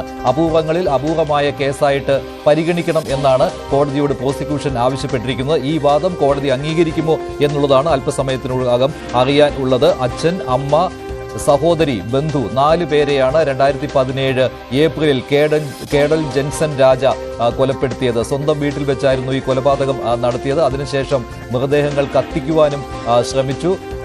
താനും മരിച്ചുവെന്ന് വരുത്തി തീർക്കുവാനുള്ള ശ്രമവും പ്രതി നടത്തിയതാണ്. അതിനുശേഷം ചെന്നൈയിലേക്ക് രക്ഷപ്പെടുവാനും ശ്രമിച്ചിരുന്നു. എന്നാൽ പ്രതിക്ക് മാനസിക രോഗം ഉണ്ട് എന്നായിരുന്നു പ്രതിഭാഗം ബാധിച്ചിരുന്നത്. പ്രതിയും ആ രീതിയിലുള്ള പെരുമാറ്റമായിരുന്നു ആ സമയം നടത്തിയത്. ഏറെ ബുദ്ധിമുട്ട് ഇക്കാര്യത്തിൽ പോലീസിനുണ്ടായി. പ്രതിക്ക് മാനസിക രോഗം ഇല്ല എന്ന് സ്ഥാപിക്കുന്നതിന് വേണ്ടിയുള്ള കാര്യങ്ങളും വേണ്ടി വന്നിട്ടുണ്ടായിരുന്നു. അങ്ങനെ കഴിഞ്ഞ നവംബറിലായിരുന്നു വിചാരണ തുടങ്ങിയത്. ഏറെ വൈകിയാണ് വിചാരണ തുടങ്ങിയത്. കുറ്റപത്രം നൽകിയിട്ടും വിചാരണ തുടങ്ങുവാൻ വൈകിയിരുന്നു. ഇതിൽ പക്ഷേ പ്രോസിക്യൂഷന്റെ വാദങ്ങൾ കോടതി അംഗീകരിക്കുകയും ചെയ്തിരുന്നു. അങ്ങനെയാണ് ഏകപ്രതിയായ കേഡൽ ജെൻസൺ രാജ കുറ്റക്കാരനാണെന്ന് കോടതി കണ്ടെത്തിയത്. ഇനി കേഡലിനുള്ള ശിക്ഷ എന്താണ് എന്നാണ് അറിയുവാൻ ബാക്കിയുള്ളത്. VB അരുൺ കൂടി ചേരുകയാണ്. അരുൺ, ഇക്കാര്യത്തിൽ മറ്റൊന്നുകൂടി ഉണ്ടായിരുന്നുവല്ലോ, ഈ മാനസികാരോഗ്യ വിദഗ്ധരുടെ സേവനം. അത് പ്രയോജനപ്പെടുത്തുവാൻ പോലീസിന് കഴിഞ്ഞിരുന്നുവല്ലോ. ഇതൊരു അപൂർവ കേസ്, രാജ്യത്തെ തന്നെ അപൂർവമായ ഒരു കേസല്ലേ ഈ കേഡലിൻ്റേത്? തീർച്ചയായിട്ടും കേദലിൻ്റെ വിചാരണയുടെ ഒരു ഘട്ടത്തിൽ കേദലിനെ കുറച്ചുനാൾ ഈ റിമാൻഡിനൊക്കെ ശേഷം തന്നെ വീണ്ടും ഈ പേരൂർക്കട മാനസികാരോഗ്യ കേന്ദ്രത്തിൽ പാർപ്പിച്ചിരുന്നു. അവിടെ ചികിത്സ നൽകിയതിനപ്പുറത്തേക്ക് ഇയാളുടെ മനോനില എന്തെന്ന് കൃത്യമായ പരിശോധനകൾ നടത്തിയിരുന്നു. ആ പരിശോധനയ്ക്ക് ഒടുവിലാണ് ഇയാൾക്ക് ആദ്യം അനുകൂലമായ റിപ്പോർട്ട് നൽകുകയും പിന്നീട് അത് വിദഗ്ധ പരിശോധനയിൽ ഇയാൾക്ക് അസുഖമില്ല, അയാൾ അത് മനഃപൂർവ്വം ഇത്തരത്തിൽ രോഗിയാണെന്ന് ഭാവിക്കുകയാണ്, അല്ലെങ്കിൽ ഈ രോഗിയാണെന്നതിൻ്റെ ആനുകൂല്യം കേസിൽ സഹായിക്കുമോ എന്ന കാര്യം പരിശോധിക്കുകയാണ്, ശ്രദ്ധിക്കുകയാണ് എന്നൊരു വിലയിരുത്തലുണ്ടായത്. അതിൻ്റെ അടിസ്ഥാനത്തിലാണ് കൂടുതൽ പരിശോധനകളിലേക്ക് അന്ന് ഈ പോലീസും അതുപോലെ തന്നെ പോലീസിൻ്റെ നിരന്തരമായ ആവശ്യമായത് ഇയാളുടെ മനോനില കൃത്യമായി പരിശോധിക്കണം. അത് സാധാരണ പരിശോധന പോരാ, കൃത്യമായി കൂടുതൽ വിദഗ്ധമായ പരിശോധന വേണം, അല്ലെങ്കിൽ ഇയാൾ രക്ഷപ്പെട്ടു പോകും. ഇതിൻ്റെ ഒരു ആനുകൂല്യം പറഞ്ഞ് മനോരോഗികൾക്ക് ഈ സ്വാഭാവികമായ രോഗത്തിൻ്റെ ഭാഗമായി ചെയ്ത കൃത്യമെന്ന വിലയിരുത്തലിൻ്റെ അടിസ്ഥാനത്തിൽ രക്ഷപ്പെട്ടു പോകും. അതൊരിക്കലും ഉണ്ടാകാൻ പാടില്ല. കാരണം പോലീസിന് വളരെ കൃത്യമായിരുന്നു കേഡൽ ജെൻസൺ രാജ എത്രത്തോളം ക്രൂരനായ ഒരു കൊലയാളിയായിരുന്നു, എത്രത്തോളം ക്രൂരമായ അയാൾ പ്ലാൻ ചെയ്ത് നടപ്പാക്കിയ ഒരു കൃത്യമായിരുന്നത്. അയാൾ ചോദ്യം ചെയ്യുമ്പോഴും ഈ കേസിൻ്റെ അന്വേഷണത്തിൻ്റെ ആദ്യഘട്ടം മുതൽ ഇത് വീണ്ടും തീപിടുത്തം എന്ന നിലയിലാണ് പോലീസ് ആദ്യം അവിടേക്ക് എത്തുന്നത്. വീട്ടിൽ തീപിടിച്ചു, ആളുകൾ മരിച്ചു, 5 പേർ മരിച്ചു എന്നൊരു വിലയിരുത്തലാണ് പോലീസിന് ആദ്യം ഉണ്ടായത്. പക്ഷേ അന്വേഷണം മുന്നോട്ട് പോകുമ്പോഴാണ് ഈ 4 പേരെ മരിച്ചിട്ടുള്ളൂ, മറ്റൊന്ന് മനഃപൂർവ്വം 5 പേർ കൊല്ലപ്പെട്ടു എന്ന് വരുത്തി തീർക്കാനുള്ള ഇയാളുടെ കുബുദ്ധിയുടെ ഭാഗമെന്ന് പോലീസ് കണ്ടെത്തിയത്. അവിടെ നിന്ന് അങ്ങോട്ട് ഞെട്ടിപ്പിക്കുന്ന തരത്തിലുള്ള കണ്ടെത്തലാണ് ഓരോ ഘട്ടത്തിലും പോലീസ് ഉണ്ടായത്. മനഃപൂർവ്വം അന്വേഷണം വഴിതെറ്റിക്കാൻ പ്രതി വളരെ ആസൂത്രിതമായ നീക്കങ്ങൾ നടത്തി. ആസ്ട്രൽ പ്രൊജക്ഷനും ദുർഭദ്രവാദമെന്നും ബ്ലാക്ക് മാജിക്കും എന്നൊക്കെ പല പേരിട്ട് ഇയാൾ പോലീസിനെ വഴിതെറ്റിക്കാൻ ശ്രമിച്ചു. ചെയ്തതെല്ലാം നല്ലതിന് എന്ന് വിശ്വസിക്കുന്നു, അത് ദൈവത്തിലേക്കുള്ള വഴിയാണ് എന്ന് വിശ്വസിക്കുന്നു എന്നൊക്കെ പറഞ്ഞ് പോലീസിനെ വഴിതെറ്റിക്കാൻ ശ്രമിച്ചു. അങ്ങനെ പോലീസിനെ വളരെ വലിയ വട്ടം കറക്കിയിരുന്നു ഈ പ്രതി. അവിടെ നിന്നാണ് ആരാണ് കേദർ ജിൻസൺ രാജ, വെറും ഒരു മനോരോഗി മാത്രമാണോ, അതിനപ്പുറത്തേക്ക് കൃത്യമായ ലക്ഷ്യത്തോടു കൂടി പക പോക്കാൻ, തൻ്റെ പിതാവിനോട് തൻ്റെ കുടുംബാംഗങ്ങളുള്ള പക തീർക്കാൻ ചെയ്ത കാര്യമാണിതെന്ന് വ്യക്തമായി പോലീസിന്. അവിടെ നിന്നാണ് ഈ കേസിൻ്റെ മറ്റു തലത്തിലേക്ക് അന്വേഷണം മാറിയത്. പ്രതിയെ കസ്റ്റഡി കിട്ടുക കൂടെ ചെയ്തതോടുകൂടി പോലീസ് കൂടുതൽ അന്വേഷണത്തിലേക്ക് കടന്നു. ഇയാളുടെ ഒരു ചരിത്രം തന്നെ സാമൂഹ്യ മാധ്യമങ്ങൾ ഇയാൾ ഉപയോഗിക്കുന്നതും അല്ലെങ്കിൽ യൂട്യൂബ് ഉൾപ്പെടെയുള്ള സംവിധാനങ്ങൾ ഇയാൾ ഉപയോഗിക്കുന്നതിനുമൊക്കെ കൃത്യമായ പരിശോധന നടന്നു. ഏത് തരത്തിലാണ് ഇയാൾ അതൊക്കെ ഉപയോഗിച്ചത്, എന്തൊക്കെ കാര്യങ്ങൾ ഇയാൾ അതിൽ അന്വേഷിച്ചത്, എങ്ങനെയാണ് ഇയാൾ ആയുധം വാങ്ങിയത്, ആയുധം ഉപയോഗിച്ച് ഓരോരുത്തരെ കൊലപ്പെടുത്തിയ രീതിയൊക്കെ പോലീസ് പിന്നീട് കൃത്യമായി തന്നെ അന്വേഷണത്തിലൂടെ കണ്ടെത്തുകയായിരുന്നു. അങ്ങനെ കേദർ ജിൻസൺ രാജയ്ക്ക് ഒരു തരത്തിലുള്ള മനോരോഗമില്ല എന്ന റിപ്പോർട്ട് കൂടി കിട്ടിയതോടുകൂടിയാണ്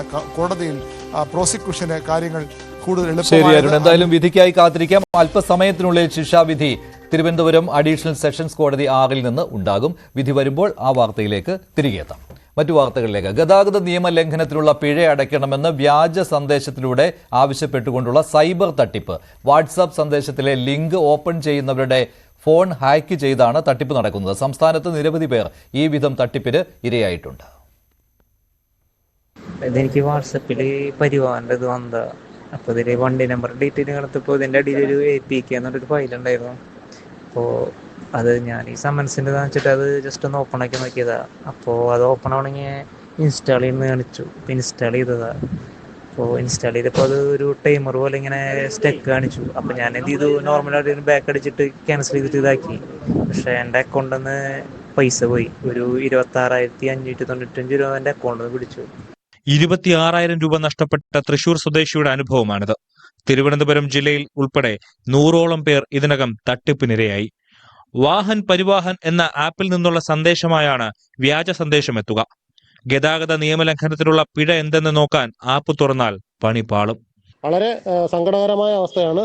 നമ്മളെയൊക്കെ വളരെ സാധാരണക്കാരായ ആൾക്കാർ ബാങ്ക് ലോൺ എടുക്കാനും അല്ലെങ്കിൽ ലോൺ തിരിച്ചടയ്ക്കാനും ശമ്പളം കിട്ടിയ പൈസയുണ്ട്. അങ്ങനെ ഒരുപാട് പൈസകൾ പോയിട്ടുണ്ട്. വളരെയധികം ശ്രദ്ധിക്കുക. വാട്സപ്പിൽ വരുന്ന മെസ്സേജുകൾ വളരെയധികം നമുക്ക് അറിഞ്ഞുകൂടാത്ത വരുന്ന നമ്പറിൽ നിന്ന് വരുന്ന ഒരു മെസ്സേജുകളും ഒരു സാധനങ്ങളും ക്ലിക്ക് ചെയ്ത് നോക്കരുത്. അതുപോലെ തന്നെ പ്രത്യേകം ശ്രദ്ധിക്കുക. ഈ വാഹനത്തിൻ്റെ പെറ്റി SMS വഴി മാത്രമേ വരാറുള്ളൂ. വാട്സപ്പ് വഴി വരുന്നത് മുഴുവൻ ഫേക്കാണ്. എല്ലാവരും ശ്രദ്ധിക്കുക. തുക തട്ടിപ്പുകാരുടെ അക്കൗണ്ടിലേക്ക് നേരിട്ടെത്തുകയല്ല രീതി. വടക്കു കിഴക്കൻ സംസ്ഥാനങ്ങളിലും വടക്കേ ഇന്ത്യയിലും വൈദ്യുതി കുടിവെള്ള വിതരണത്തിനുള്ള ബിൽ ഇനത്തിൽ അവിടങ്ങളിലെ സർക്കാർ അക്കൗണ്ടുകളിലേക്കാണ് പണം പോയിട്ടുള്ളത്. ഏജൻസികൾ മുഖേനയാണ് ഇവിടെ ഭൂരിഭാഗം ആളുകളും ബില്ലുകൾ അടയ്ക്കാറുള്ളതെന്ന് പോലീസ് പറയുന്നു. ഉപഭോക്താക്കളിൽ നിന്ന് തുക കൈപ്പറ്റിയ ശേഷം ഏജൻസികൾ തട്ടിക്കുന്ന തുക ഉപയോഗിച്ച് ബില്ലുകൾ അടയ്ക്കുന്നതാണ് രീതി. ഗതാഗത നിയമലംഘനത്തിന് പരിവാഹൻ വാട്സാപ്പ് സന്ദേശം അയക്കില്ലെന്നും SMS ആയി മാത്രമേ ഇത് അയക്കാറുള്ളൂ എന്നും പോലീസ് വ്യക്തമാക്കുന്നു. ന്യൂസ് 18 തിരുവനന്തപുരം. ADGP P. വിജയന്റെ വ്യാജ ഫേസ്ബുക്ക് പേജ് വഴി 50,000 രൂപ തട്ടിയതായും പരാതി. P. വിജയൻ ആണെന്ന് പരിചയപ്പെടുത്തി സൗഹൃദം സ്ഥാപിച്ചായിരുന്നു ഈ തട്ടിപ്പ്. CRPFൽ ജോലി ചെയ്യുന്ന സുഹൃത്ത് സ്ഥലം മാറിപ്പോവുകയാണെന്നും 1 ലക്ഷം രൂപ വില വരുന്ന ഗാർഹിക ഉപകരണങ്ങൾ 50,000 രൂപയ്ക്ക് നൽകാമെന്നും വിശ്വസിപ്പിച്ചായിരുന്നു ഈ തട്ടിപ്പ്. തിരുവനന്തപുരം സ്വദേശിയാണ് പരാതിക്കാരൻ. പണം അക്കൗണ്ടിലേക്ക് അയച്ചു കൊടുത്തെങ്കിലും പിന്നീട് ഇങ്ങനെ ഒരാളെ കണ്ടെത്താൻ കഴിഞ്ഞില്ല.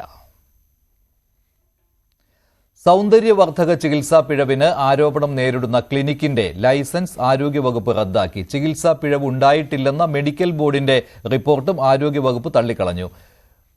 ചികിത്സ തേടിയ നീതുവിന് സംഭവിച്ചത് ചികിത്സാ പിഴവ് അല്ലെന്നും ചികിത്സാ അപകടമാണെന്നുമാണ് ഇന്ത്യൻ മെഡിക്കൽ അസോസിയേഷന്റെ നിലപാട്. സൗന്ദര്യവർദ്ധക ചികിത്സയ്ക്ക് ലക്ഷങ്ങൾ മുടക്കിയ 31-കാരി ഇപ്പോഴും ഗുരുതരാവസ്ഥയിൽ ചികിത്സയിലാണ്.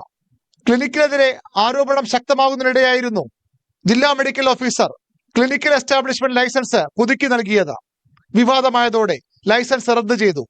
ചികിത്സാ പിഴവ് ഉണ്ടായിട്ടില്ലെന്ന മെഡിക്കൽ ബോർഡിന്റെ റിപ്പോർട്ടും ആരോഗ്യവകുപ്പിന്റെ എത്തിക്സ് കമ്മിറ്റി തള്ളി. ഉന്നതതല സംഘത്തിന്റെ പരിശോധനയ്ക്കാണ് നിർദ്ദേശം. അതിനിടെ ക്ലിനിക്കിനെ പിന്തുണച്ച് ഇന്ത്യൻ മെഡിക്കൽ അസോസിയേഷൻ രംഗത്തെത്തി. ഈ രോഗിക്ക് ഞങ്ങൾ ഈ വിഷയത്തെക്കുറിച്ച് വിശദമായി പരിശോധിക്കുമ്പോൾ ഞങ്ങൾക്ക് മനസ്സിലാക്കാൻ കഴിഞ്ഞത് ഈ കുട്ടി ഈ ചികിത്സയുമായി ബന്ധപ്പെട്ട് ഒരു തരത്തിലുള്ള നെഗ്ലിജൻസ് അല്ലെങ്കിൽ ഒരു പാകപ്പിഴ അല്ലെങ്കിൽ ബുദ്ധിമുട്ട് വന്നിട്ടില്ല എന്നുള്ളതാണ്. അത് കൃത്യമായ ചികിത്സയും കൃത്യമായ കാര്യങ്ങളും അവിടെ ചെയ്തിട്ടുണ്ട് എന്ന് തന്നെയാണ് ഞങ്ങൾ മനസ്സിലാക്കുന്നത്. എന്നാൽ നീതുവിന്റെ കുടുംബം IMA വാദം പൂർണ്ണമായും തള്ളുകയാണ്. ചികിത്സാ പിഴവുണ്ടെന്ന് കുടുംബം ആവർത്തിക്കുന്നു. ആ കുട്ടി അവിടെ ഓപ്പറേഷൻ ചെയ്യാൻ വന്നു. അവർ 24 മണിക്കൂർ അവിടെ കിടത്തിയിട്ടില്ല. അതൊരു പിഴവല്ലേ. അവിടെ ആംബുലൻസ് സൗകര്യമില്ല. ഇത് അമൃതരാജ് എന്ന് പറയുന്ന ഒരു യുവാവിനും ഇതേപോലെ ഞങ്ങളെ പോലെയുള്ള അനുഭവം വന്നു. അയാൾ ജീവിച്ചിരിക്കുന്നില്ല, അയാൾ മരിച്ചുപോയി. അപ്പോൾ ഡോക്ടറിന് ഒരു അബദ്ധം പറ്റാം, ഇത് വീണ്ടും അബദ്ധം പറ്റിയിരിക്കുന്നു. ഇവർക്ക് കാര്യം അറിയാമല്ലോ, ഇങ്ങനെ വരുമ്പോൾ തന്നെ അറിയാം ഈ അവസ്ഥയിൽ എത്തുമെന്ന്. അപ്പൊ സംരക്ഷിച്ചൂടെ, നമ്മളെ കുട്ടിയെ രക്ഷിച്ചൂടെ. സ്വകാര്യ ആശുപത്രി ICUവിൽ തുടരുന്ന നീതു അപകടനില തരണം ചെയ്തിട്ടില്ല. അതിൻ്റെ പുറത്തുള്ള സ്കിന്ന് മൊത്തം ഡെഡായി പോയി, എല്ലാം പോയി. അപ്പോൾ ആ മുറിവിലാണ് ഇപ്പോൾ സ്കിൻ ഗ്രാഫ്റ്റിംഗ് ചെയ്ത് വെച്ചിരിക്കുന്നത്. അത് സക്സസ് ആയാൽ മാത്രമേ നമുക്ക് അപകടനില തരണം ചെയ്ത് ഒരു തുറന്നു വെച്ച മുറിവുമായിട്ട് ഒരാൾക്ക് എത്ര കാലം ജീവിക്കാൻ പറ്റും. ചികിത്സാ പിഴവ് ഉണ്ടായിട്ടുണ്ടോ എന്ന കാര്യത്തിൽ ആരോഗ്യവകുപ്പിന്റെ റിപ്പോർട്ട് കിട്ടിയ ശേഷം തുടർ നടപടിക്കാണ് പോലീസ് നീക്കം. ന്യൂസ് 18 തിരുവനന്തപുരം. ശബരിമല ദർശനത്തിനായി രാഷ്ട്രപതി ദ്രൗപദി മുർമു തിങ്കളാഴ്ച എത്തും. ഇന്ത്യ പാക് സംഘർഷത്തിന്റെ പശ്ചാത്തലത്തിൽ നേരത്തെ സന്ദർശനം റദ്ദാക്കിയതാണ്. രാഷ്ട്രപതി എത്തുന്നതിന്റെ മുന്നൊരുക്കങ്ങൾ നടത്താൻ സംസ്ഥാന സർക്കാരിന് നിർദ്ദേശം നൽകിയിട്ടുണ്ട്. ശബരിമല സന്ദർശിക്കുന്ന രണ്ടാമത്തെ രാഷ്ട്രപതിയാണ് ദ്രൗപദി മുർമു. ഇതിനു മുൻപ് VV ഗിരിയാണ് ശബരിമല സന്ദർശിച്ച രാഷ്ട്രപതി. സംസ്ഥാനത്ത് തെരുവുനായ ആക്രമണത്തിന് കുറവില്ല. ആലപ്പുഴ ചെറുതന പുത്തൻതുരുത്തിൽ നിരവധി പേർക്ക് തെരുവുനായയുടെ കടിയേറ്റു. കൊല്ലം അലയമണിലും ആക്രമണമുണ്ടായി. 11 പേരാണ് നായയുടെ ആക്രമണത്തിന് ഇരയായത്. കഴിഞ്ഞ ദിവസമായിരുന്നു ആലപ്പുഴ കരുമാടിയിൽ തെരുവുനായയുടെ കടിയേറ്റ 10ാം ക്ലാസ്സുകാരൻ പേവിഷബാധയേറ്റ് മരിച്ചത്. ഇന്നലെ രാത്രിയും ഇന്ന് പുലർച്ചെയും വീണ്ടും നായയുടെ ആക്രമണമുണ്ടായി. കുട്ടികൾക്ക് ഉൾപ്പെടെ കടിയേറ്റിട്ടുണ്ട്. പരിക്കേറ്റ 6 പേർ വണ്ടാനം മെഡിക്കൽ കോളേജിൽ ചികിത്സ തേടിയിട്ടുമുണ്ട്. മനുഷ്യരെ മാത്രമല്ല, വളർത്തുമൃഗങ്ങളെയും നായ കടിച്ചിട്ടുണ്ട്. നായയെ പിന്നീട് ചത്ത നിലയിൽ കണ്ടെത്തുകയായിരുന്നു. കൊല്ലം അലയമണ്ണിൽ 11 പേരെയാണ് തെരുവുനായ കടിച്ചത്. 7 മാസം പ്രായമായ കുഞ്ഞിനും കടിയേറ്റിട്ടുണ്ട്. കഴിഞ്ഞ ദിവസങ്ങളിൽ പൂയപ്പള്ളി, മൈലോട്, ഓടനാവട്ടം, കളപ്പില, കോട്ടത്തല ഭാഗങ്ങളിലും നായ ആളുകളെ കടിച്ചു. തെരുവുനായ്ക്കളുടെ ശല്യം വർദ്ധിക്കുന്നു. തെരുവുനായ്ക്കൾ ആളുകളെ കടിക്കുന്നു. പ്രത്യേകിച്ച് കുഞ്ഞുങ്ങളടക്കമുള്ള ആളുകളെ വളരെ മൃഗീയമായ നിലയിലാണ് ഉപദ്രവിക്കുന്നത്. ഇപ്പോൾ നമുക്കറിയാം, കഴിഞ്ഞ ദിവസങ്ങളിലൊക്കെ തന്നെ രണ്ടോ മൂന്നോ കുഞ്ഞുങ്ങളാണ് പേവിഷബാധയേറ്റ് മരിച്ചിട്ടുള്ളത്. അപ്പോൾ ഇത് തടയിട്ടേ മതിയാവുകയുള്ളൂ. പേവിഷബാധയേറ്റ് കുന്നിക്കോട് 7 വയസ്സുകാരിക്ക് ജീവൻ നഷ്ടമായിരുന്നു. നായകളുടെ ശല്യം കൂടിയതോടെ ആശങ്കയിലാണ് നാട്ടുകാർ. ന്യൂസ് 18 ആലപ്പുഴ. പഞ്ചാബിലെ അമൃത്സറിൽ വിഷമദ്യം കഴിച്ച് 15 പേർ മരിച്ചു. 6 പേർ ഗുരുതരാവസ്ഥയിൽ ചികിത്സയിലാണ്. ഇപ്പോൾ കിട്ടിയ വാർത്തയിലേക്ക്. നന്ദൻകോട് കൂട്ടക്കൊലപാതകത്തിൽ കേഡൽ ജെൻസൺ രാജയ്ക്ക് ജീവപര്യന്തം തടവ് എന്നുള്ളതാണ്. വധശിക്ഷ വേണമെന്ന പ്രോസിക്യൂഷന്റെ ആവശ്യം കോടതി അംഗീകരിച്ചില്ല. ജീവപര്യന്തം തടവാണ്. നന്ദൻകോട് 4 പേരെ, അച്ഛനെയും അമ്മയെയും സഹോദരിയെയും ബന്ധുവിനെയും കൊലപ്പെടുത്തിയ കേഡൽ ജെൻസൺ രാജയ്ക്ക് ജീവപര്യന്തം തടവാണ് തിരുവനന്തപുരം അഡീഷണൽ സെഷൻസ് കോടതി 6 ഇപ്പോൾ വിധിച്ചിരിക്കുന്നത്. നേരത്തെ മാനസിക ദൗർബല്യം ഉണ്ട് കേഡൽ ജെൻസൺ രാജയ്ക്ക് എന്നുള്ള വാദം പ്രതിഭാഗം ഉന്നയിച്ചതാണ്. പക്ഷേ അത് പിന്നീട് മെഡിക്കൽ ബോർഡ് കണ്ടെത്തിയിരുന്നു മാനസിക ദൗർബല്യം ഇല്ല എന്നുള്ളത്. ഒടുവിൽ വിചാരണ നടക്കുകയും പ്രതി കുറ്റക്കാരനാണെന്ന് കഴിഞ്ഞ ദിവസം കോടതി കണ്ടെത്തിയതാണ്. ഇപ്പോൾ വധശിക്ഷ വേണം എന്ന പ്രോസിക്യൂഷന്റെ ആവശ്യം തള്ളിയിട്ടുണ്ട് കോടതി. എന്നാൽ ജീവപര്യന്തം തടവ് ശിക്ഷയാണ് കേഡൽ ജെൻസൺ രാജയ്ക്ക്. അതിക്രൂരമായ കൊലപാതകമാണ് കേഡൽ ജെൻസൺ രാജ നടത്തിയത്. ഇത് കോടതിക്ക് ബോധ്യപ്പെടുകയുണ്ടായി. തിരുവനന്തപുരത്ത് നഗരഹൃദയത്തിൽ നന്ദൻകോട് ഏറെ സാമ്പത്തിക ശേഷിയുള്ള കുടുംബത്തിൽ അച്ഛനെയും അമ്മയെയും സഹോദരിയെയും ബന്ധുവിനെയും കൊലപ്പെടുത്തിയ കേഡൽ ജെൻസൺ രാജ എന്ന പ്രതിക്കാണ് ജീവപര്യന്തം തടവ് ശിക്ഷ ഇപ്പോൾ കോടതി വിധിച്ചിരിക്കുന്നത്. 2017 ഏപ്രിലാണ് ഈ സംഭവം ഉണ്ടായത്. 2 ദിവസങ്ങളിലായാണ് 4 കൊലപാതകങ്ങൾ പ്രതി നടത്തിയത്. ആദ്യം അമ്മയെ കൊന്നു, പിന്നെ അച്ഛനെ കൊന്നു, അതിനുശേഷം സഹോദരിയെയും അടുത്ത ദിവസം ബന്ധുവിനെയും കൊലപ്പെടുത്തിയ കേഡൽ ജെൻസൺ രാജ രക്ഷപ്പെടുവാനുള്ള ശ്രമവും നടത്തിയിരുന്നു.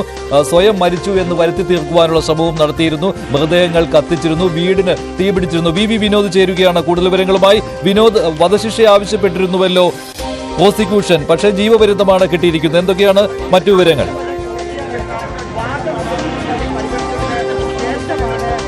മഞ്ജുഷ, ഇപ്പോൾ കോടതിയുടെ വിധി വന്നിരിക്കുന്നു, അന്തിമ ഉത്തരവ് വന്നിരിക്കുന്നു. ജീവപര്യന്തം തടവ് 3 ലക്ഷം രൂപ പിഴയുമാണ് വിധിച്ചിരിക്കുന്നത്.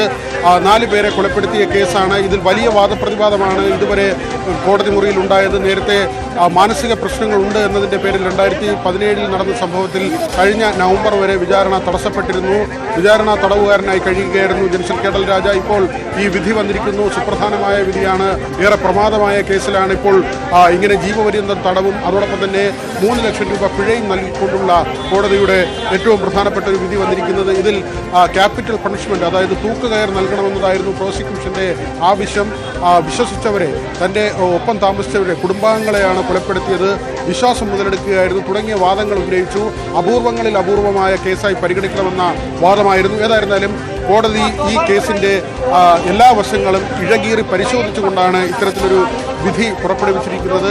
അപൂർവങ്ങളിൽ അപൂർവമെന്ന വാദം പൂർണ്ണമായും കോടതി ഉൾക്കൊണ്ടുവെന്ന് കരുതാൻ കഴിയില്ല. മാത്രമല്ല, പ്രതിഭാഗം ഉന്നയിച്ച നിരവധി വസ്തുതകളുണ്ട്. ഈ ആരോഗ്യ പ്രശ്നം, മാനസിക പ്രശ്നം ഉൾപ്പെടെയുള്ള കാര്യങ്ങൾ, ജയിലിൽ തടവുകാരനുമായി ഉണ്ടായ സംഘർഷം, അവിടെ നടത്തിയ ആത്മഹത്യാ ശ്രമം തുടങ്ങിയ കാര്യങ്ങളെല്ലാം തന്നെ ഈ വാദത്തിന്റെ സമയത്തിൽ ഉന്നയിച്ചിരുന്നു. ഏതായിരുന്നാലും ഈ കേസിൽ വളരെ പ്രധാനപ്പെട്ട ഒരു വിധിയാണ് വരുന്നത്. 2017 ഏപ്രിൽ 5-നാണ് ഈ കേസിനാസ്പദമായ സംഭവങ്ങളുടെ തുടക്കം. അന്ന് 3 കൊലപാതകങ്ങളാണ് നടക്കുന്നത്. ആദ്യം അമ്മയെ കൊലപ്പെടുത്തുന്നു. താൻ താമസിച്ചിരുന്ന 2ാമത്തെ നിലയിലേക്ക് അമ്മയെ വിളിച്ചു വരുത്തുകയാണ്. സിസ്റ്റത്തിൽ താൻ ചെയ്ത പ്രോജക്റ്റ് കാണാൻ വരണമെന്നാവശ്യപ്പെട്ടായിരുന്നു മാതാവിനെ മുകളിലേക്ക് കൊണ്ടുപോയത്. പിന്നീട് ഓൺലൈനിൽ വരുത്തിയ മഴു അവിടെ സൂക്ഷിച്ചിരുന്നു. തലയ്ക്ക് പിന്നിലൂടെ ആക്രമിച്ചാണ് ആദ്യത്തെ കൊലപാതകം നടത്തുന്നത്. തൊട്ടു പിന്നാലെ പിതാവിനെയും അതിനുശേഷം സഹോദരി കരോളിനെയും കൊലപ്പെടുത്തുന്നു. ഈ 3 പേരെ കൊലപ്പെടുത്തി സൂക്ഷിച്ചിട്ട് അടുത്ത ദിവസമാണ്, അതായത് 6-ാം തീയതിയാണ് ബന്ധുവായ ലളിതയെ കൊലപ്പെടുത്തുന്നത്. അതും ഈ തരത്തിൽ തന്നെയാണ്. അവരെ കൊലപ്പെടുത്തിയ ശേഷം അവിടെ പ്ലാസ്റ്റിക് കവറിലാക്കുകയായിരുന്നു. മറ്റു 3 പേരെ കത്തിക്കുകയും ചെയ്യുന്നു. ഇത് 8-ാം തീയതിയാണ് പിന്നീട് ഈ മൃതദേഹങ്ങൾ കത്തിക്കാനുള്ള ശ്രമം ഉണ്ടാകുന്നത്. അതിനു മുൻപ് 7-ാം തീയതി എന്ന ഒരു ദിവസമുണ്ട്. അവിടെയാണ് ഏറ്റവും പ്രധാനപ്പെട്ട ഒരു ദിവസം ആയി കാണുന്നത്. ഈ വീട്ടിലേക്ക് കേബിൾ ടിവിയുടെ ആളുകൾ വരുന്നുണ്ട്, കേബിളിന്റെ പൈസ വാങ്ങാൻ. വലിയ സാമ്പത്തിക ശേഷിയുള്ള കുടുംബമാണ്. ബാങ്കിന്റെ ചില പ്രതിനിധികൾ അവിടേക്ക് വരുന്നുണ്ട്. അങ്ങനെ ആളുകൾ ആ വീട്ടിൽ വന്നു പോകുമ്പോൾ ഒരു സാധാരണക്കാരനെ പോലെ, അതായത് ഒന്നും സംഭവിക്കാത്ത ആളിനെ പോലെ കേഡൽ അവിടെ പ്രവർത്തിക്കുന്ന അല്ലെങ്കിൽ പെരുമാറുന്ന ഒരു സാഹചര്യം ഉണ്ടായിരുന്നു. ആ നിലയ്ക്ക് അവിടെ കഴിയുകയും 8-ാം തീയതി ഈ മൃതദേഹങ്ങൾ കത്തിക്കുകയും ചെയ്യുന്നു. കത്തിച്ച ശേഷം അവിടെ നിന്ന് പുകച്ചുരുളുകൾ ഉയരുന്നത് ശ്രദ്ധയിൽപ്പെട്ട നാട്ടുകാരാണ് പോലീസിനെയും ഫയർഫോഴ്സിനെയും ഈ വിവരം അറിയിക്കുന്നതിന്. വീടിന് തീ പിടിച്ചു എന്ന ഒരു സംശയമാണ് ആദ്യം നാട്ടുകാർക്കുണ്ടാകുന്നത്. തൊട്ട് പിന്നാലെ പോലീസും ഫയർഫോഴ്സും അവിടെ എത്തുന്നു. അപ്പോഴാണ് ഈ സംഭവങ്ങളുടെ ദുരൂഹത പുറത്തേക്ക് വരുന്നത്. മൃതദേഹങ്ങൾ കത്തിക്കരിഞ്ഞ നിലയിൽ കാണുന്നു. പ്ലാസ്റ്റിക് കവറിനുള്ളിൽ ഒരു മൃതദേഹം കാണുന്നു. ഇതെല്ലാം തന്നെ കത്തിച്ചു കളഞ്ഞ് തെളിവില്ലാതാക്കാനുള്ള ശ്രമം പ്രതിയുടെ ഭാഗത്തു നിന്ന് ഉണ്ടായി എന്ന വിലയിരുത്തലിലേക്ക് അന്വേഷണ സംഘം എത്തുന്നു. ചെന്നൈയിലേക്ക് കടന്ന പ്രതി 10-ന് തിരികെ തിരുവനന്തപുരത്തേക്ക് വരുമ്പോൾ അവിടെ പോലീസിന്റെ പിടിയിലാകുന്നു. തുടർന്ന് 10 ദിവസത്തോളം പോലീസിന്റെ കസ്റ്റഡിയിലുണ്ട്. ഈ ദിവസങ്ങളിലെ ചോദ്യം ചെയ്യലിലാണ് തനിക്ക് കുടുംബത്തിൽ നിന്ന് നേരിടേണ്ടി വരുന്ന പ്രശ്നങ്ങളെക്കുറിച്ച് പ്രതി പറയുന്നത്. തനിക്ക് പഠിക്കാൻ താല്പര്യമില്ലാത്ത വിഷയങ്ങൾ പഠിക്കാൻ നിർബന്ധിക്കുകയും ആ കോഴ്സുകൾക്ക് തന്നെ ചേർക്കുകയും ചെയ്തു. അതിന്റെ അടിസ്ഥാനത്തിൽ ഉപരിപഠനത്തിന് ഓസ്ട്രേലിയയിലേക്ക് അയച്ചു. ഇതൊക്കെ തന്നെ തനിക്ക് താല്പര്യമില്ലാത്ത കാര്യമായിരുന്നു എന്ന് പ്രതി പറയുന്നു. പക്ഷേ ഈ കാര്യങ്ങൾ ഇങ്ങനെ ഒരു വൈരാഗ്യത്തിന്റെ പേരിലാണ് കൊലപാതകങ്ങൾ നടത്തിയതെന്ന് പറയുന്നതിന് മുൻപ് പ്രതി ഉപയോഗിച്ച ഒരു തന്ത്രമായിരുന്നു ഈ ആസ്ട്രൽ പ്രൊജക്ഷൻ. അതായത് താൻ അവിടെ ചില ഈ ബ്ലാക്ക് മാജിക് ടീമുകളുമായി ബന്ധപ്പെടുകയും അവരുടെ വലയത്തിൽ ഉൾപ്പെടുകയും അങ്ങനെ ആത്മാവ് പുറത്തേക്ക് പോകുന്നത് കാണാൻ മാതാപിതാക്കളെയും സഹോദരിയെയും ബന്ധുവിനെയും കൊന്നു എന്ന കാര്യം ആദ്യം മൊഴിയായി നൽകുന്നുണ്ട്. പക്ഷേ ഇത് പോലീസ് വിശ്വാസത്തിലെടുക്കുന്നില്ല. തുടർന്ന് കൃത്യമായി ചോദ്യം ചെയ്തതോടുകൂടിയാണ് ഈ പഠനവുമായി ബന്ധപ്പെട്ട് വീട്ടിൽ ചില അസ്വാരസ്യങ്ങൾ ഉണ്ടായിരുന്നു എന്ന വിവരം പുറത്തു വരുന്നത്. മാത്രമല്ല, പോലീസ് ഈ സയന്റിഫിക് ആയിട്ടുള്ള തെളിവുകൾ പരിശോധിക്കുമ്പോൾ ഇവർ തമ്മിൽ കൂടുതൽ കമ്മ്യൂണിക്കേഷൻ, അതായത് ഒരു വീട്ടിൽ താമസിക്കുമ്പോൾ തന്നെ ഇവർക്കിടയിൽ ആശയവിനിമയങ്ങൾ ഉണ്ടായിരുന്നില്ല. ഭക്ഷണം കഴിച്ചോ എന്ന കാര്യങ്ങൾ പോലും ചോദിക്കുന്നത് മെസ്സേജുകൾ അയച്ചായിരുന്നു. അല്ലാതെ ആളുകൾ തമ്മിൽ സംസാരിക്കുന്ന ഒരു രീതി ഉണ്ടായിരുന്നില്ല. പ്രൊഫസർ രാജാതങ്കം പിതാവാണ്. അതോടൊപ്പം തന്നെ അദ്ദേഹത്തിന്റെ ഭാര്യയും കേഡലിന്റെ മാതാവുമായ ജീൻ പത്മ, ഇവർ അതോടൊപ്പം തന്നെ കേഡലിന്റെ സഹോദരി കരോലിൻ, അമ്മൂമ്മയായ അമ്മൂമ്മ, ലളിത, ഇങ്ങനെ 4 പേരാണ് ഈ വീട്ടിലുണ്ടായിരുന്നത്. ഈ കേടലിനെ കൂടാതെ ഉണ്ടായിരുന്നത്. ഇവരെ 4 പേരെയും വകവരുത്തുകയാണ്.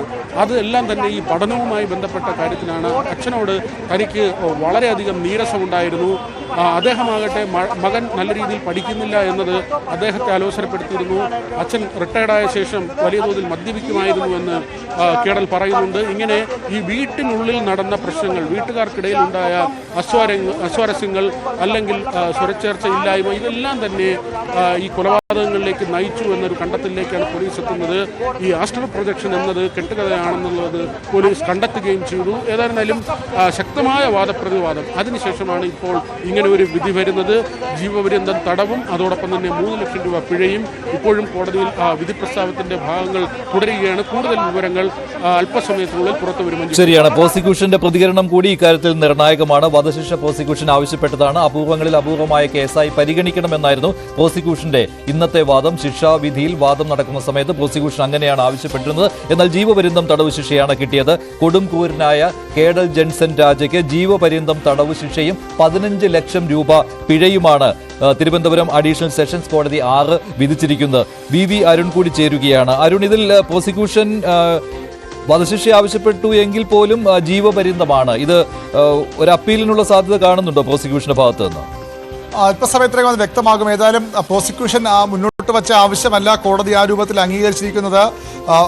ജീവപര്യന്തം ശിക്ഷയാണ് അനുവദിച്ചത്. ഏത് ഭാഗമാണ്, ഗൂഢാലോചനയാണോ അല്ലെങ്കിൽ മറ്റേതെങ്കിലും തരത്തിലുള്ള കാര്യങ്ങൾ തെളിയിക്കാനാകാതെ പോയോ എന്നാണ് ഇനി അറിയേണ്ടത്. സ്വാഭാവികമായും ഗൂഢാലോചനയും കൂടി തെളിയിക്കപ്പെട്ടിരുന്നെങ്കിൽ ഒരുപക്ഷെ വധശിക്ഷ തന്നെ ലഭിക്കുമായിരുന്നു. ഇനി ഏതെങ്കിലും തരത്തിൽ മാനസിക പ്രശ്നം ഇയാൾക്കുണ്ടെന്ന കാര്യത്തിലൊക്കെ പ്രതിഭാഗത്തിന്റെ വാദം കോടതി മുഖവിലേക്ക് എടുത്തിട്ടുണ്ടോ എന്നാണ് അറിയേണ്ടത്. ഏതായാലും ഇയാൾ ചെയ്ത ക്രൂരകൃത്യമാണ്. അതിനുള്ള ശിക്ഷയായാണ് ഈ ജീവപര്യന്തം തടവ് ശിക്ഷ വിധിച്ചിരിക്കുന്നത്. അതിനപ്പുറത്തേക്ക് ഇയാൾക്കെതിരെ പ്രോസിക്യൂഷൻ ഉന്നയിച്ച മുഴുവൻ ആരോപണങ്ങളും പോലീസ് കണ്ടെത്തിയ അന്വേഷണ എഫ്ഐആർ ചാർജ് ഷീറ്റായി നൽകിയ കാര്യങ്ങൾ പൂർണ്ണമായും കോടതി അംഗീകരിച്ചിട്ടുണ്ടാകില്ല. ഒരു പക്ഷേ അതുകൊണ്ടാകാം ഈ വധശിക്ഷ വേണമെന്ന ആവശ്യത്തിൽ നിന്ന് കോടതി അനുകൂല നിലപാട് എടുക്കാത്തത്, പൂർണ്ണമായും ആ വാദങ്ങളെ കോടതി അംഗീകരിക്കാത്തത്. ഏതായാലും ജീവപര്യന്ത ശിക്ഷയാണ് ഇയാൾക്ക് കോടതി ഇപ്പോൾ നൽകിയിരിക്കുന്നത്. വാദത്തിൽ ഞാൻ നേരത്തെ സൂചിപ്പിച്ച പോലെ കേദലിന് വേണ്ടി അതിശക്തമായ ഇടപെടൽ ഉണ്ടായിട്ടുണ്ട്.